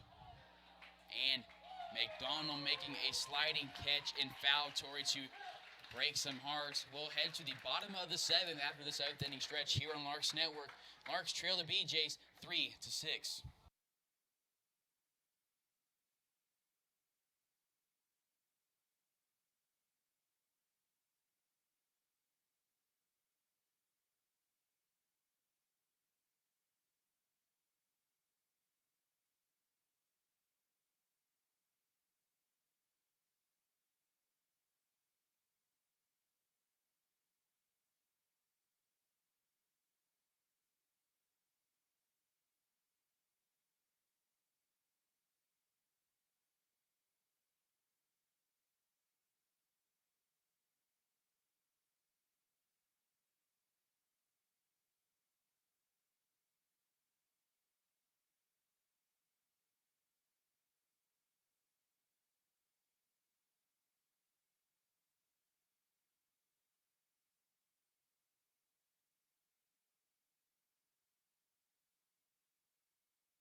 Bottom of the 7th inning has been stretched. Returning to the mound is Rustin Hays. Leading off for the BJs is number 9, Connor Emmett. Delivery to him off speed from Russ. Got him to swing late at that one. Foul it straight back 0-1. You know, sometimes, Carson, I question how people even hit his knuckleball. It's difficult to catch.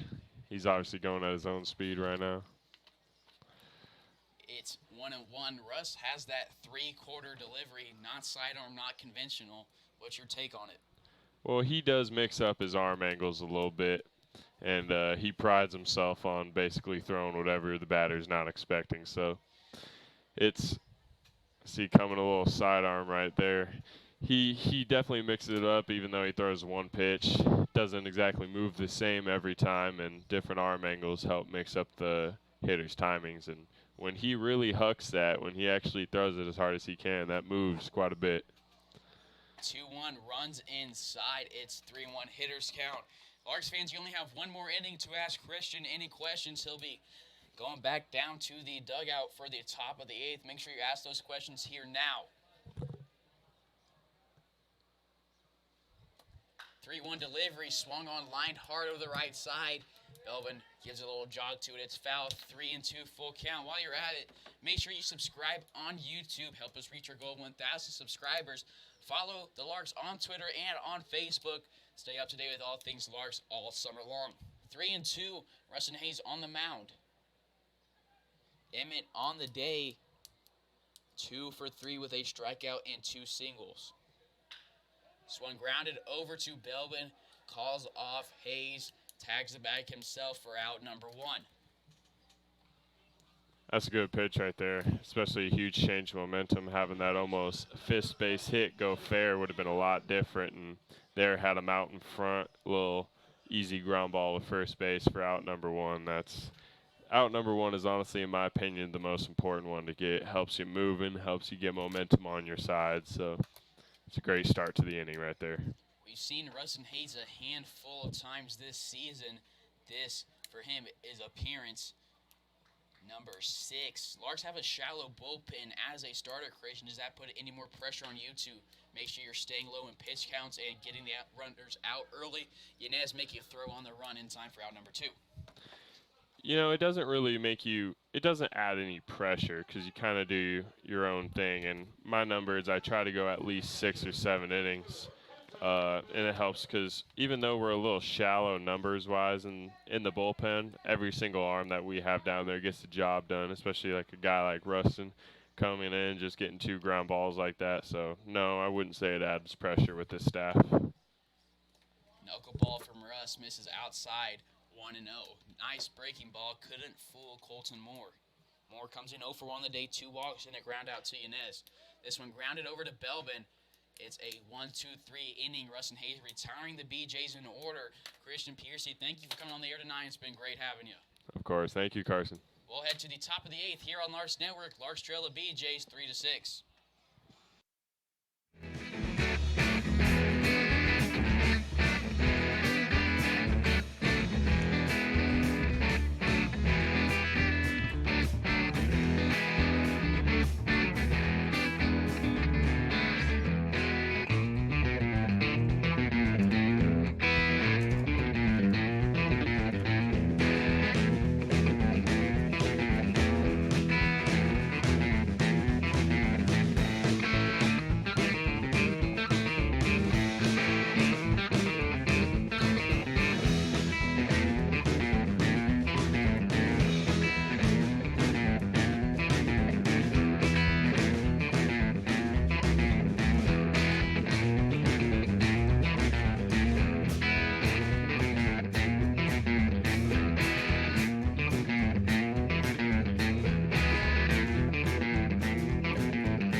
Top of the 8th, here we go. In Liberal, Kansas, Larks trailing the BJs 3-6, leading it off. Getting his first look at Goodrich is Jared Belbin, the left-handed hitting first baseman. Strike 1 on him, swinging 0-1. Larks held scoreless through the first 3 innings. Got 1 in the top of the 4th, silent in the 5th, 2 in the 6th. Went down in the 7th. Back here in the top of the 8th, looking to put together a rally. Belbin throws off this power, hits it into left center field. Stacy calls off McDonald for out number 1. One away here, coming up to bat is Hernan Yanez. Yanez on the day, a double play, reached on a fielder's choice and single. That was a key fielder's choice. Run came in to score on it. He's a switch hitter. He hits from the left-handed side against the right-handed Goodrich. Max McGuire on deck, Jimmy DeLeon in the hole. Delivery to Yanez. Called strike 1. 0-1 with 1 away. Game 4 of the series. Larks dropped games 1 and 3. Won game 2, 7-1. Wyatt Davis picking up the win. Rustin Hays took the loss in game 1. He's back here in game 4 looking to hold the score. Won't have a decision unless Larks win. Larks lost last night 10-3. This one's fouled off the catcher's mask. Yanez will step back in for 0-2. This is game 4 of the series, the 4th and final one here in the Jayhawk West Division Series. We'll get Friday off. Be back here Saturday on Larks Network. Valley Center Mud Daubers coming to Hays for Larkstoberfest Game 1 Saturday of that 4-game series. Catch it here on Larks Network or come down to Larks Park in downtown Hays, Kansas. It's 1-2 on Yanez. If things hold out, Larks will go 1-3 in the series against Liberal. Not what you want, as the winner of this division will head into the NBC Championship week with an automatic berth at the end of the season. This one's grounded over to the second baseman. Williams moves to his left, throws it over to Ward at first base for out number 2. 2 up, 2 down to start the 8th inning. BJ's are 2-1 Jock West Division. Larks 5-2. BJ's yet to play the Dodge City A's. Larks swept them, but you want to make sure you can get something with Liberal here. At least split the series, have a rally here, and then when you host them after the Valley Center series, that series starting the 28th, you got to do something there because you don't want to leave it up to Dodge City to beat these guys. You want to control your own fate. First pitch, McGuire misses 1-0. Larks swept the A's, getting increasingly more dominant throughout the series. Game 1, win to extras. Rustin Hays picking up the win, and after that, it was just dominating fashion. 1-1 now on the swing and a miss from Max McGuire, the catcher. 2 away, nobody on. McGuire on the day, 1 for 2 with a double, a flyout, and a walk. The 1-1 to him. Called strike 2 outside part of the plate. Larks down to their final 4 outs here. Need at least 3 more runs before that 4th out is recorded.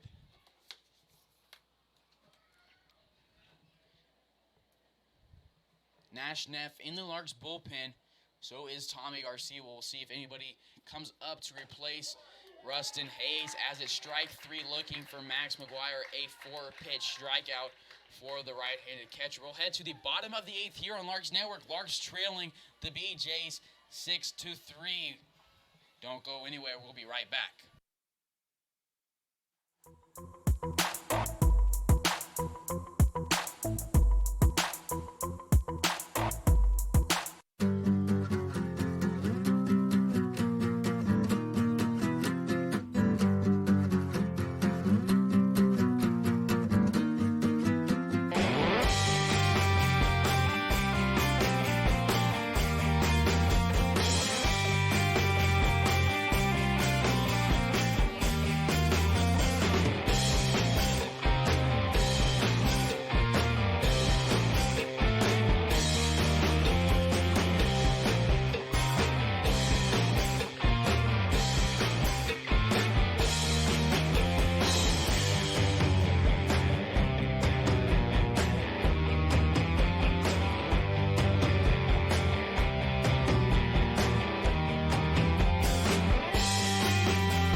Bottom of the 8th here, Tommy Garcia replacing Rustin Hays.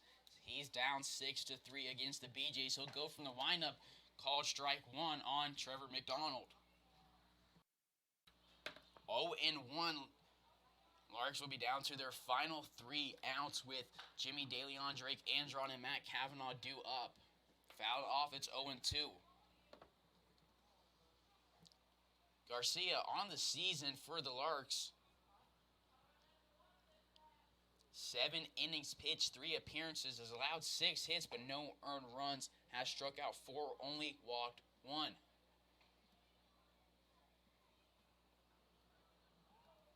Saw him in last night's ball game. Came in for an inning of relief. Pitched 1 inning, no hits, no walks, and 1 strikeout. Gets McDonald a strikeout here. There's 1 away here in the bottom of the 8th.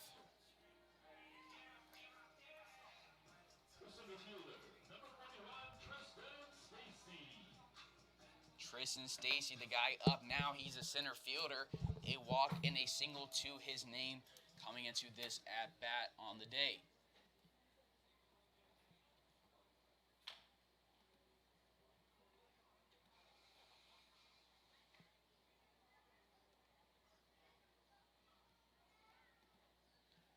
Stacy on the season for the BJs was coming into this game only hitting .318. Shouldn't say only. That's a solid batting average. Just 1 hit into center field for a base hit, but I was going with only 22 at-bats versus guys like Drake Angeron who have 70 plus. After tonight's game, Angeron has 80 plus. Angeron, a .405 batting average. Runner on first with 1 away for number 2, Jordan Williams. 1 for 4 on the day with 3 groundouts and a single. This one hit to right field. Sutherland will take a full few steps in for out number 2. Back to the 2-hole. The shortstop, Aiden Shepardson, getting his first look at Garcia tonight. 2 for 3 on the day. 2 singles and a pop-up to Kavanaugh.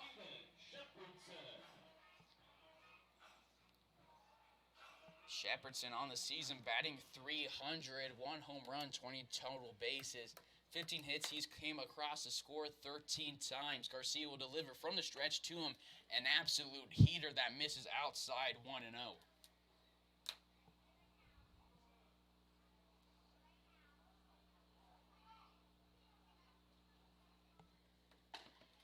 1-0 delivery, another heater. This one inside the zone, 1-1. Garcia has control of his pitches, has heat, has movement, has a unique windup coming off of that Rustin Hays 3/4.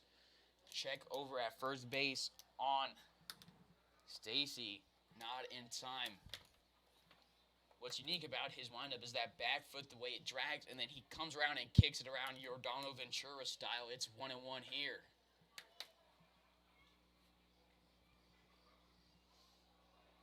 Scoreboard at Brent Goldfield reads 1-2 count after that strike. Garcia shakes off a pitch from McGuire, not wasting time between pitches. He'll deliver the 1-2 with two-way. Runner starts to go, holds himself back. This one popped up. McGuire gives it chase, calls off Belbin and Garcia. That's out number 3. Larks down to their final 3 outs. Due up is De Leon, Andron, and Kavanaugh. So we head to the top of the 9th. You're tuned in to Larks Network.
Top of the ninth, Larks down 3-6. New pitcher is number 32, Jake Reed, looking to pick up his second save of the season. Reed from Flagstaff, Arizona, played at Dixie State. First batter he'll face is Jimmy DeLeon. This one, eye level high, 1-0 on him. DeLeon was coming into this game with a batting average of .322. 19 hits, has come across the score 17 times. It's 1-1 on him now.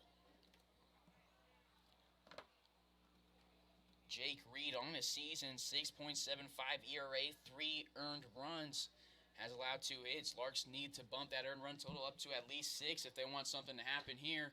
It's 1-2.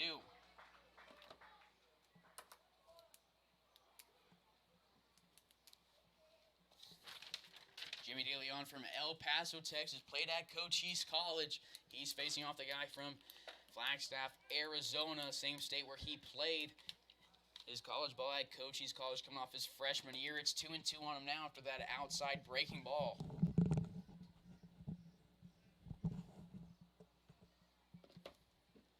Delivered to him, a swing and a miss. 1 up, 1 down to start the 9th inning for the Larks. Back to the top of the order, it's Drake Andron, as you can see on your screen here, due up with the responsibility of a comeback after Andron is Kavanaugh, followed by Justin Lee, Gangwish, and then Sutherland. This will be Andron's first look at Reed here. He'll hit from the left-handed side, facing against the righty. Delivery runs in and hits him, and a speedy one-out base runner on the pass for the Larks.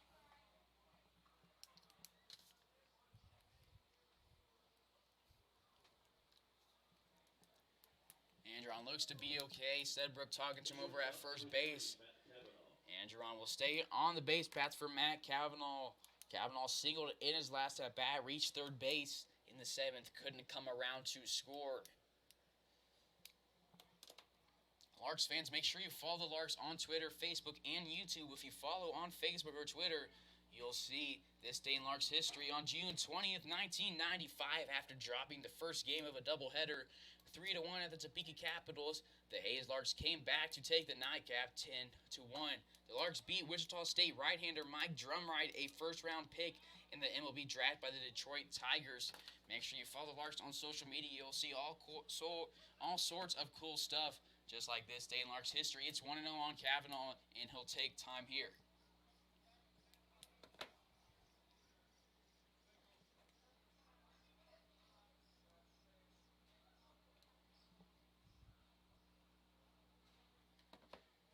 It's game 4 of the series. We're going to have Friday off, and then Saturday we back Valley Center Series Game 1. Make sure you tune in on Larks Network. First pitch at 7. This is a pass ball on Moore. Andron advances to second. He's in scoring position now. Andron on second. Kavanaugh at the plate with a 2-0 count on deck. The guy representing the game-tying run is Justin Lee.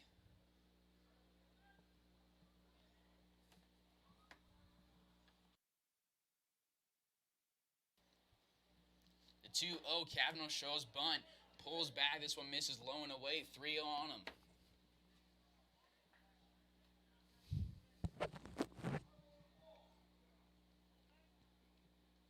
Wind picking up, blowing into the left side. We'll see if it affects any fly balls. Kavanaugh shows bunt again, pulls back, catches the outside part of the plate. According to the umpire, it's a 3-1 hitters count for Cav.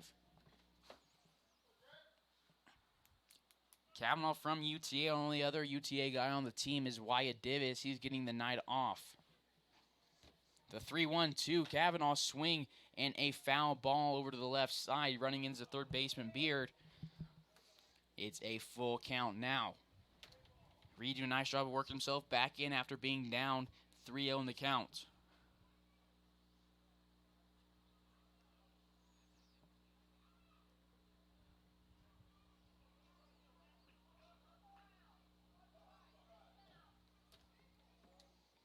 Reed will deliver the 3-2. It's a low ball, and there's runners on first and second. And coming up to the bat is the game-tying run, Mr. Justin Lee. The left fielder, number 9, Justin Lee.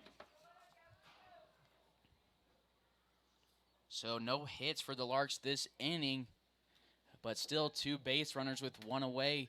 If there's anybody up that you don't want to face if you're Jake Reed on the mound, it is certainly Lee, followed by Gangwish and Sutherland. Sutherland is in the hole. Gangwish on deck. One of the most powerful hitters in the KCLB, Justin Lee, leads the league in total bases and in runs scored. He has 14, 46 total bases, 26 hits. The 0-1 to him, swing and a foul ball, 0-2. Going right through the heart of the order now will be Reed. Justin Lee, another guy from Cochise College, facing off a guy who's from Arizona. Andreron on second, Cabin on first. Justin Lee from Las Vegas, Nevada will call time.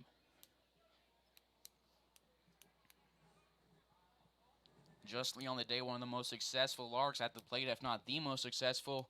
2 walks and a single and a flyout. K. Round to score the first run of the game for the Larks. Swings at this one, protecting the plate nicely. He'll come back with an 0-2 count on him.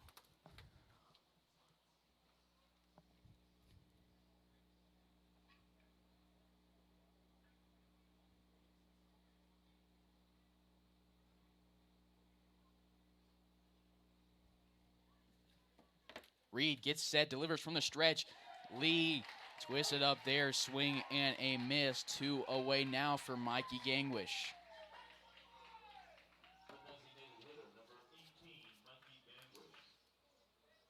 First time tonight that Justin Lee has not reached base or not put the ball in play.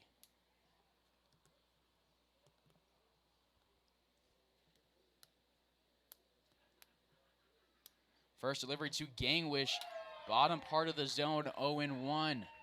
Liberal fans starting to come alive here in the 9th, 9:28 p.m. here in Liberal, Kansas.